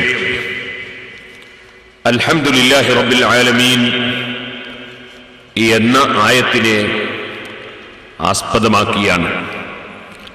സർവസ്തുതിയും പരിപാലകന് എന്നതാണ് ഇന്നത്തെ വിഷയം. അല്ലാഹു ജല്ല ജലാലുഹു നമ്മുടെ എല്ലാ വാക്കുകളും പ്രവൃത്തികളും അവന്റെ പൊരുത്തത്തിലായി നമ്മിൽ നിന്ന് സ്വീകരിക്കുമാറാകട്ടെ. സൂറത്തുൽ ഫാത്തിഹയിൽ രണ്ടാമത്തെ ആയത്താണ് അൽഹംദുലില്ലാഹി റബ്ബിൽ ആലമീൻ എന്നത്. ഒന്നാമത്തെ ആയത്തിൽ ബിസ്മില്ലാഹിർ റഹ്മാനിർ റഹീം എന്നതിനെ സംബന്ധിച്ച് ഇന്നലെ നാം സംസാരിച്ചിട്ടുണ്ട്. വളരെ ചുരുക്കി മാത്രമേ ഓരോ ആയത്തുകളെ സംബന്ധിച്ചും നമുക്ക് സംസാരിക്കാൻ കഴിയുകയുള്ളൂ. എത്രയോ വർഷങ്ങൾ ഒരൊറ്റ ആയത്തിനെ സംബന്ധിച്ച് തന്നെ പറഞ്ഞാൽ തീർക്കാൻ നമുക്ക് സാധ്യമല്ല. അൽഹംദുലില്ലാഹി റബ്ബിൽ ആലമീൻ ഏതൊരു മനുഷ്യനും എപ്പോഴും പറഞ്ഞുകൊണ്ടിരിക്കേണ്ട ഒരു വാചകമാണ് അൽഹംദുലില്ലാഹ്.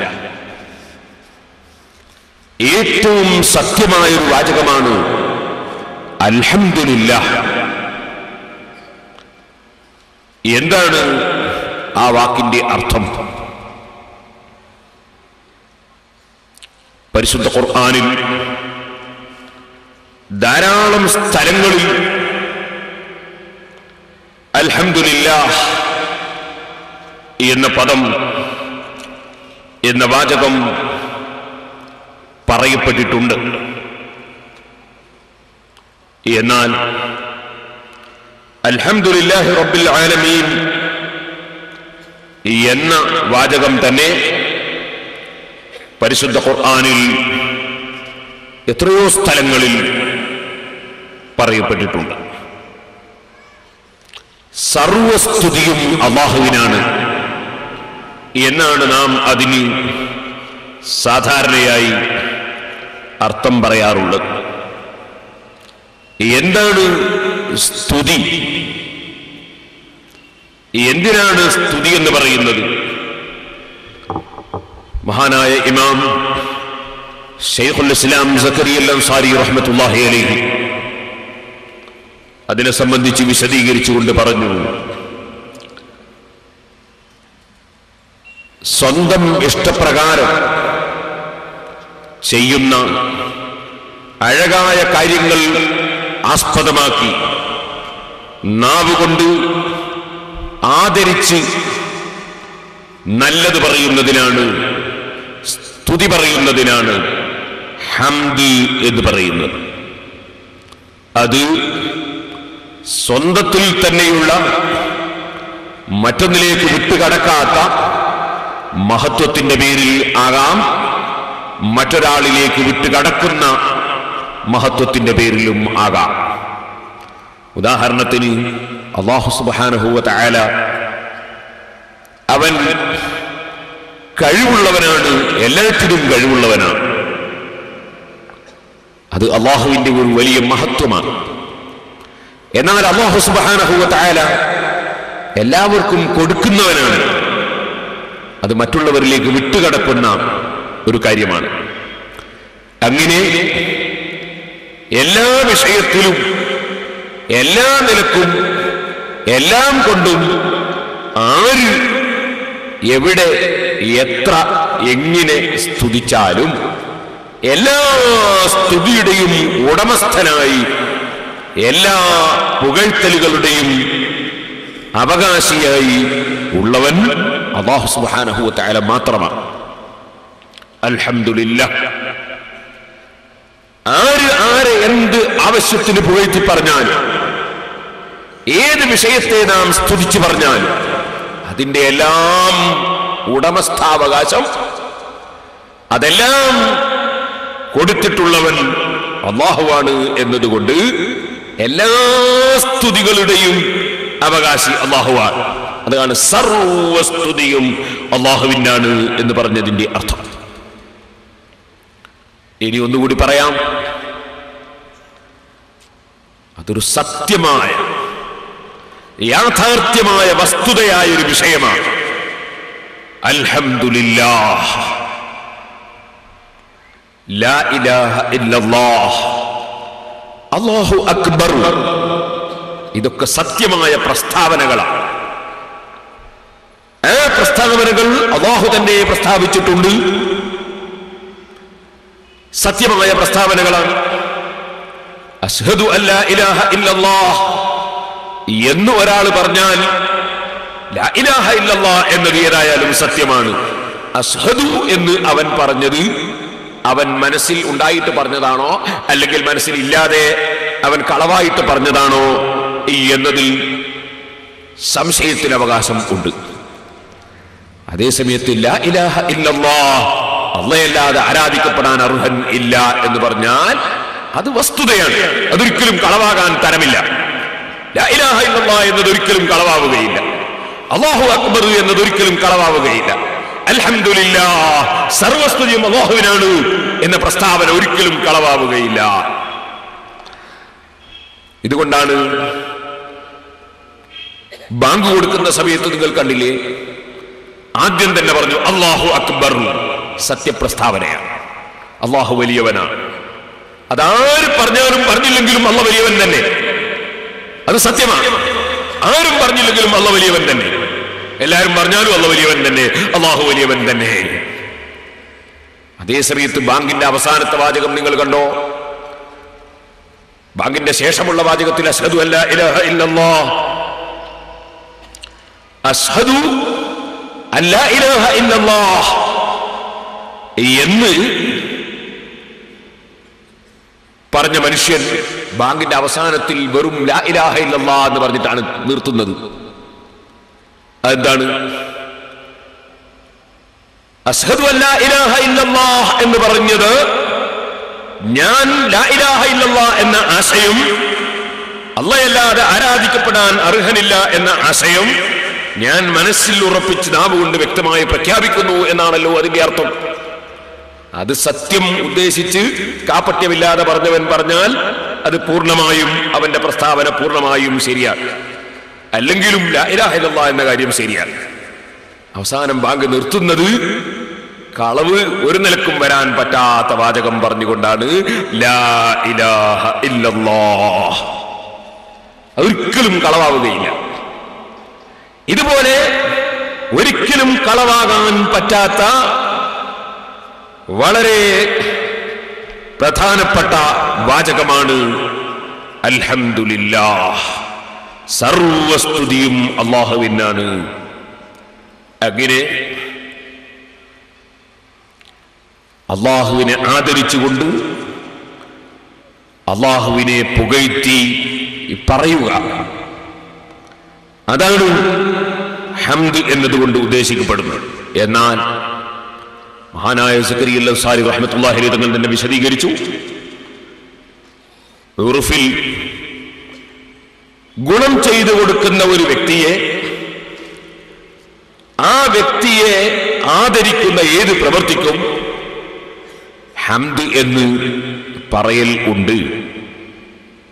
പക്ഷേ ഇവിടെ അൽഹംദുലില്ലാഹ് എന്ന് മനുഷ്യൻ നാവ് കൊണ്ട് പറയുന്നു എന്ന് മാത്രം അല്ല, അള്ളാഹു തന്നെ തുടക്കമില്ലാത്ത നിലക്ക് അള്ളാഹുവിനെ പുകഴ്ത്തി പറഞ്ഞിരിക്കുന്നു അൽഹംദുലില്ലാഹ്.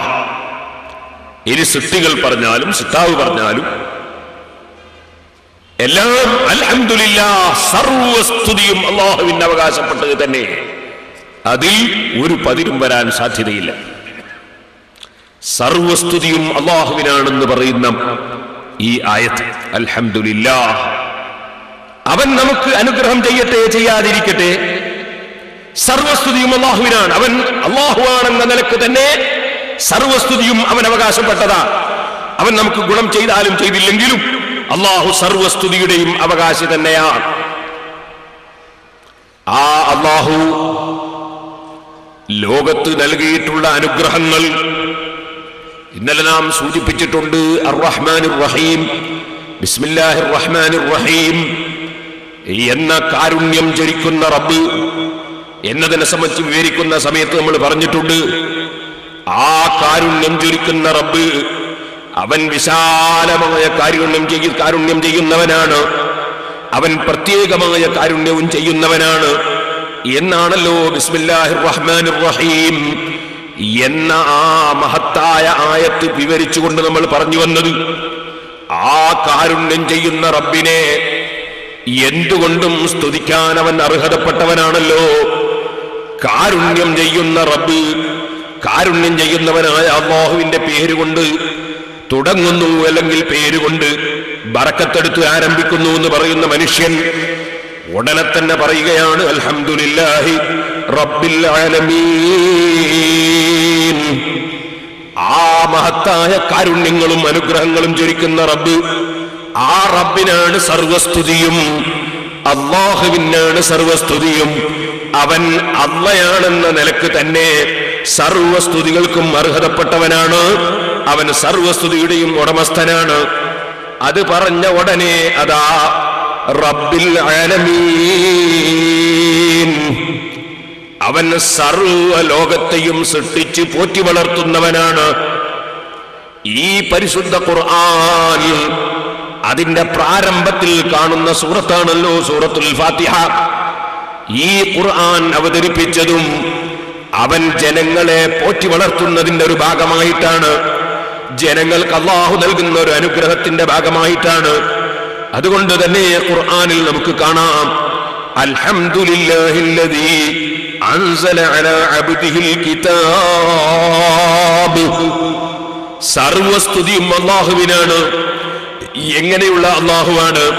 അൻസല അലാ അബ്ദിഹിൽ കിതാബ്.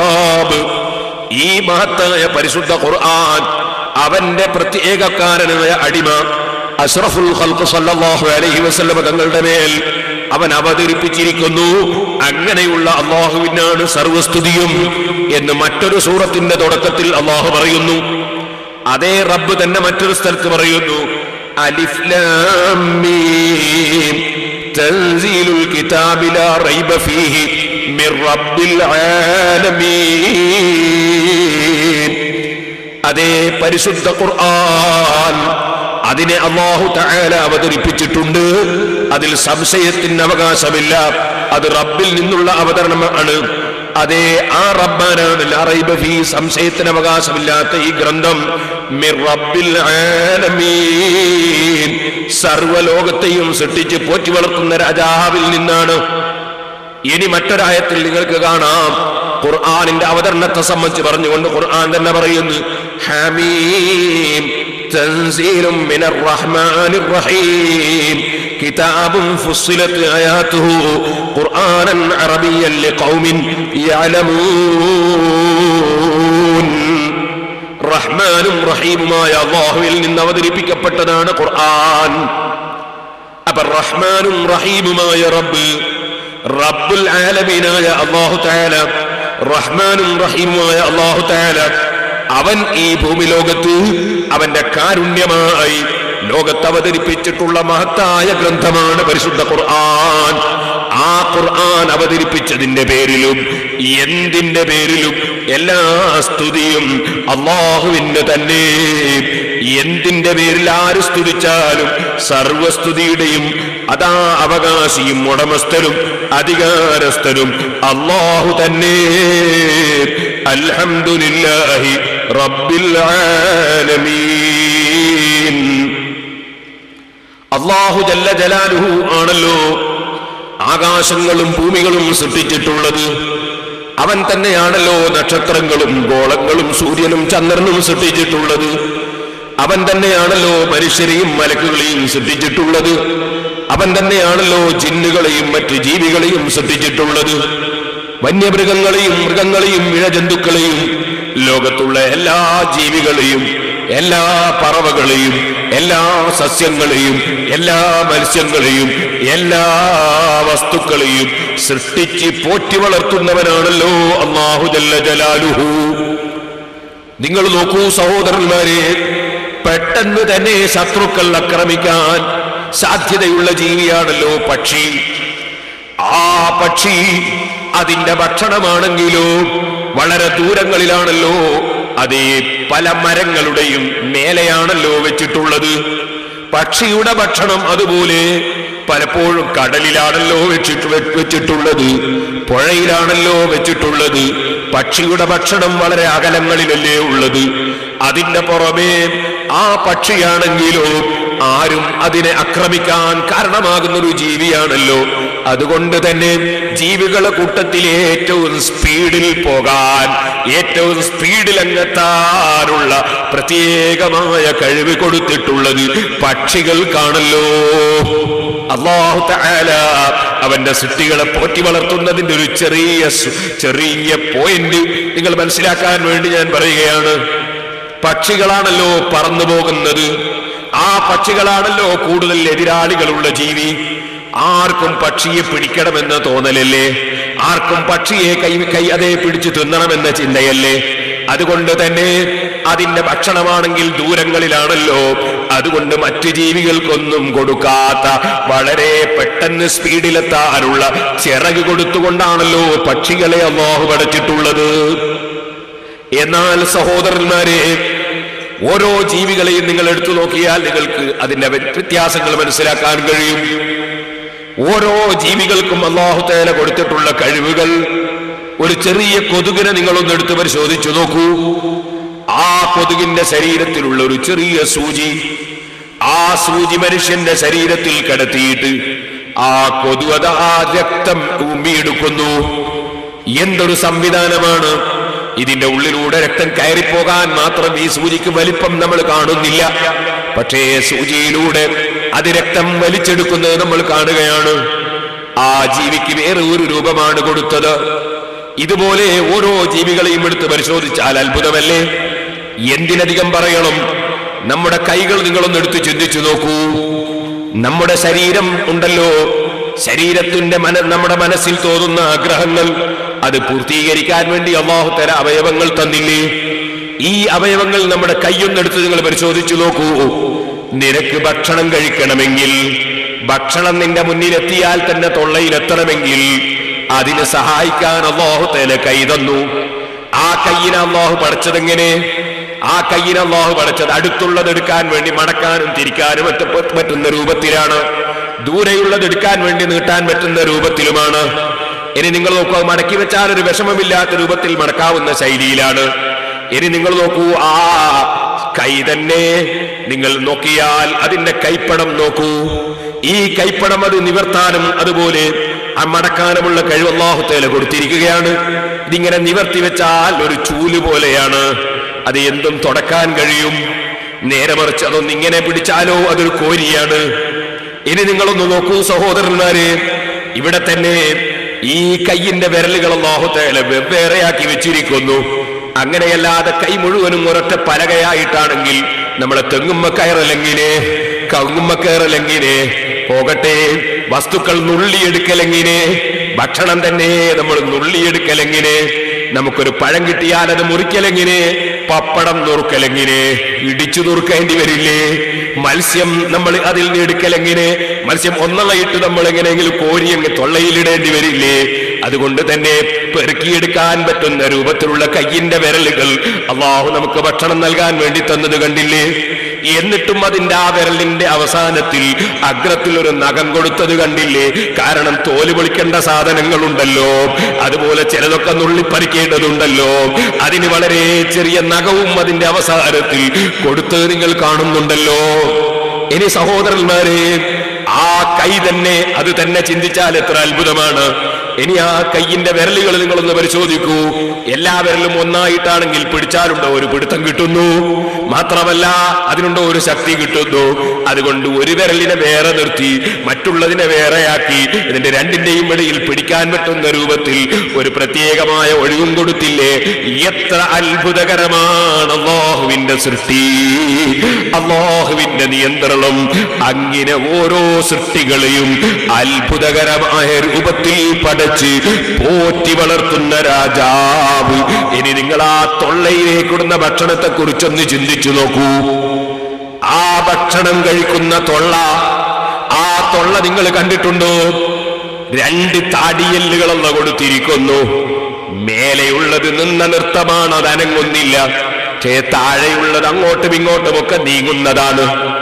ആ തൊള്ള കൊണ്ട് നമുക്ക് കടിച്ചുകൊണ്ട് തിന്നാൻ വേണ്ടി പല്ലുകൾ നൽകിയിരിക്കുന്നു. അവിടെ നിങ്ങൾ കണ്ടില്ലേ, പ്രസവിക്കപ്പെട്ട ഉടനെയുള്ള കുട്ടിയുടെ തൊള്ളയിൽ പല്ലില്ല.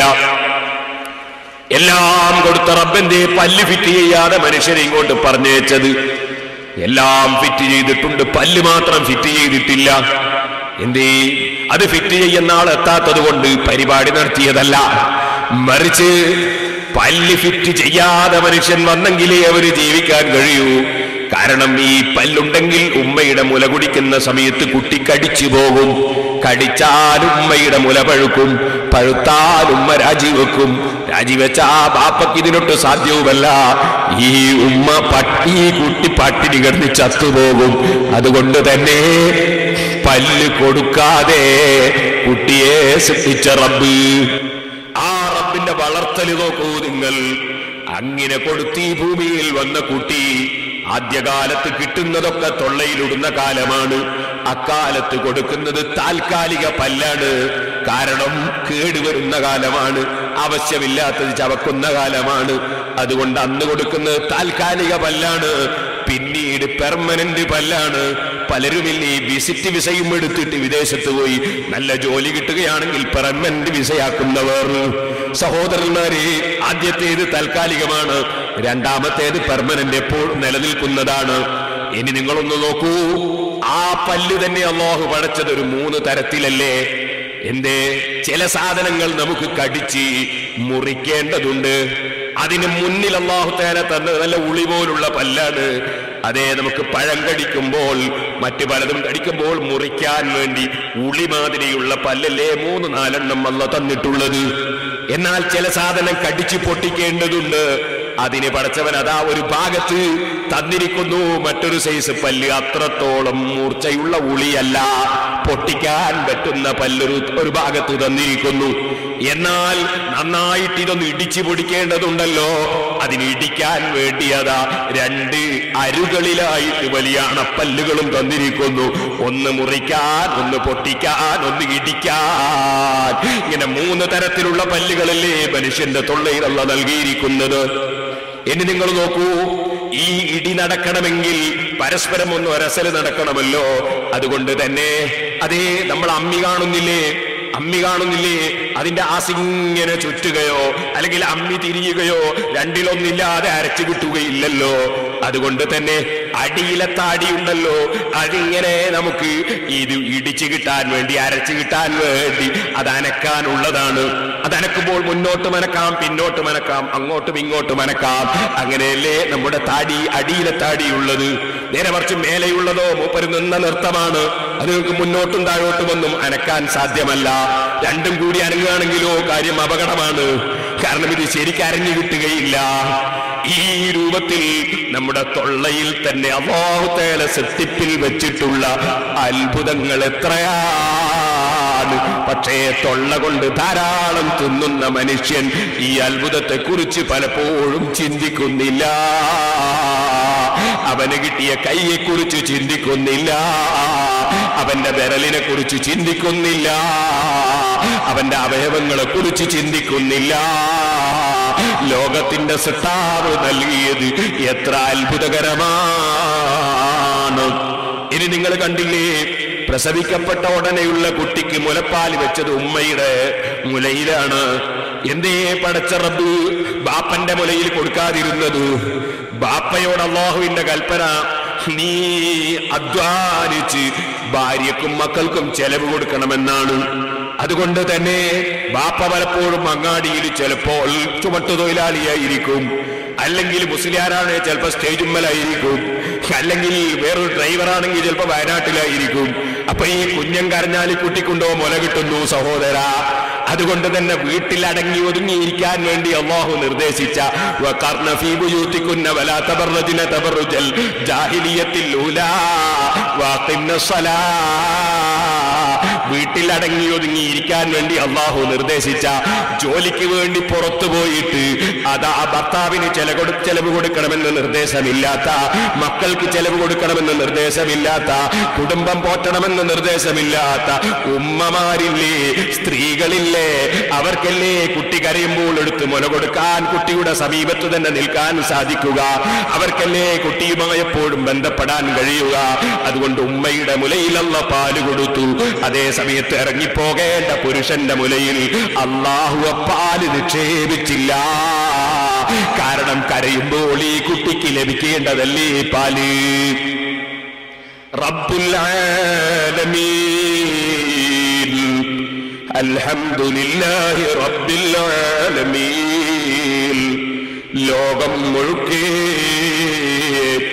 എല്ലാ സൃഷ്ടികളെയും എല്ലാ ലോകത്തെയും സൃഷ്ടിച്ചു പോറ്റി വളർത്തുന്നവനെന്നല്ലേ പറഞ്ഞതിന്റെ അർത്ഥം. ആ റബ്ബിന് തന്നെയാണ് സർവസ്തുതികളും, ആ റബ്ബിന് തന്നെ. അൽഹംദുലില്ലാഹി റബ്ബിൽ ആലമീൻ. ഇനി ഞാൻ നിങ്ങളോട് പറയട്ടെ സഹോദരന്മാരെ, ഇങ്ങനെ നാം വിശദീകരിച്ചാൽ മാസങ്ങളോളം പറയാനില്ലേ പടച്ചവന്റെ സൃഷ്ടിപ്പിനെ കുറിച്ച്. അല്ല, മരിക്കുന്നത് വരെ പറഞ്ഞാൽ തീരുമോ? വഇൻ തഉദ്ദൂ നിഅമത്തല്ലാഹി ലാ തുഹ്സൂഹാ. അതേ, അല്ലാഹുവിന്റെ അനുഗ്രഹങ്ങൾ നിങ്ങൾ എണ്ണാൻ ഒരുങ്ങിയാൽ അതൊരിക്കലും തന്നെ നിങ്ങൾക്ക് എണ്ണി തിട്ടപ്പെടുത്താൻ സാധ്യമല്ല. ആ റബ്ബ് സുബ്ഹാനഹു വ തആല അവൻ ജനങ്ങളെ ആത്മീയമായും വളർത്തിയെടുക്കുന്നു. ആത്മീയമായ വളർച്ചക്ക് അനിവാര്യമായ ഒരു ഗ്രന്ഥമാണ് അല്ലാഹു അവതരിപ്പിച്ചത്. എന്തിന്? മനുഷ്യൻ ഇരുട്ടിൽ പെട്ടുപോകാതെ വെളിച്ചത്തിലായി ജീവിക്കണം. അലിഫ് ലാം റാ കിതാബുൻ അൻസൽനാഹു ഇലൈക ലിതുഖ്രിജൻ നാസ മിനൽ ളുലുമാതി ഇലൻ നൂരി ബിഇذن റബ്ബിഹിം ഇലാ സിറാത്തിൽ അസീസിൽ ഹമീദ്. ഖുർആൻ അവതരിപ്പിച്ചത് നബിയെ അങ്ങയിലേക്ക് ഇരുട്ടിൽ നിന്ന് ജനങ്ങളെ വെളിച്ചത്തിലേക്ക് പുറപ്പെടുവിച്ചു കൊണ്ടുവരാനാണ്. പക്ഷേ അത് റബ്ബ് തൗഫീഖ് കൊടുത്തവർക്ക് അതിന് കഴിയൂ. അങ്ങനെ അല്ലാഹു തആലയുടെ അനുമതി ഉള്ളവർക്ക് അതേ ഹമീദും അസീസുമായ അല്ലാഹുവിന്റെ വഴിയിലേക്ക് വെളിച്ചത്തിലേക്ക് ഖുർആൻ മുഖേന മുഹമ്മദ് നബി സല്ലല്ലാഹു അലൈഹി വസല്ലമ തങ്ങളാകുന്ന നേതാവ് ആത്മീയമായ വളർച്ചയിലേക്ക് വെളിച്ചത്തിലേക്ക് നയിക്കുന്നു. ഏറ്റവും വലിയ ഇരുട്ട് അത് കുഫറിന്റെ ഇരുട്ടാണ്, അവിശ്വാസത്തിന്റെ ഇരുട്ടാണ്, അല്ലാഹുവിനെ അറിയാൻ കഴിയാത്ത ഇരുട്ട്. ഏറ്റവും അറിയപ്പെടുന്നവൻ അല്ലാഹു അല്ലേ? കാരണം ഏത് വസ്തുവും അല്ലാഹു ഉണ്ടെന്ന് അറിയിക്കുന്നതല്ലേ? ഏത് വസ്തുവും അല്ലാഹു ഉണ്ടെന്ന് അറിയിക്കുന്നതല്ലേ? ഇവിടെ ഒരു സ്റ്റേജ് കാണുമ്പോൾ ഇവിടെ സ്റ്റേജ് കെട്ടിയവനുണ്ടെന്ന് അറിയിക്കുന്നില്ലേ? ഒരു ബിൽഡിംഗ് കാണുമ്പോൾ ഈ ബിൽഡിംഗ് നിർമ്മിച്ചവനുണ്ടെന്ന് അറിയിക്കുന്നില്ലേ? അങ്ങനെ ഏത് വസ്തു നോക്കിയാലും അതുണ്ടാക്കിയ ഒരാളുണ്ടെന്ന് അറിയിക്കുന്നില്ലേ? അതുകൊണ്ട് തന്നെ മനുഷ്യൻ നോക്കുന്ന കണ്ണും ചിന്തിക്കുന്ന മനസ്സും അതേ കേൾക്കുന്ന കാതും പിടിക്കുന്ന കൈയും നടക്കുന്ന കാലും മനുഷ്യന്റെ ജീവിതത്തിൽ അവൻ കാണുന്നതൊക്കെയും കേൾക്കുന്നതൊക്കെയും ചിന്തിക്കുന്നതൊക്കെയും സ്പർശിക്കുന്നതൊക്കെയും വാസനിക്കുന്നതൊക്കെയും കേൾക്കുന്നതൊക്കെയും ലോകത്തിന്റെ സൃഷ്ടാവുണ്ടെന്നതിന്റെ തെളിവുകളല്ലേ? ആ സൃഷ്ടാവിനെ അറിയാൻ കഴിയാത്തവൻ അവനല്ലേ കൂരിരുട്ടിലുള്ളവൻ? ആ സൃഷ്ടാവിനെ അറിയാൻ കഴിയാത്തവനല്ലേ തീരെ വെളിച്ചം കിട്ടാത്തവൻ? അതുകൊണ്ട് തന്നെ ഏറ്റവും വലിയ കൂരിരുട്ട് അവിശ്വാസത്തിന്റെ കൂരിരുട്ടാണ്, ദുൽമത്തുൽ കുഫർ. അതിന്റെ മറുഭാഗത്തുള്ളത് ഈമാനിന്റെ വെളിച്ചമാണ്.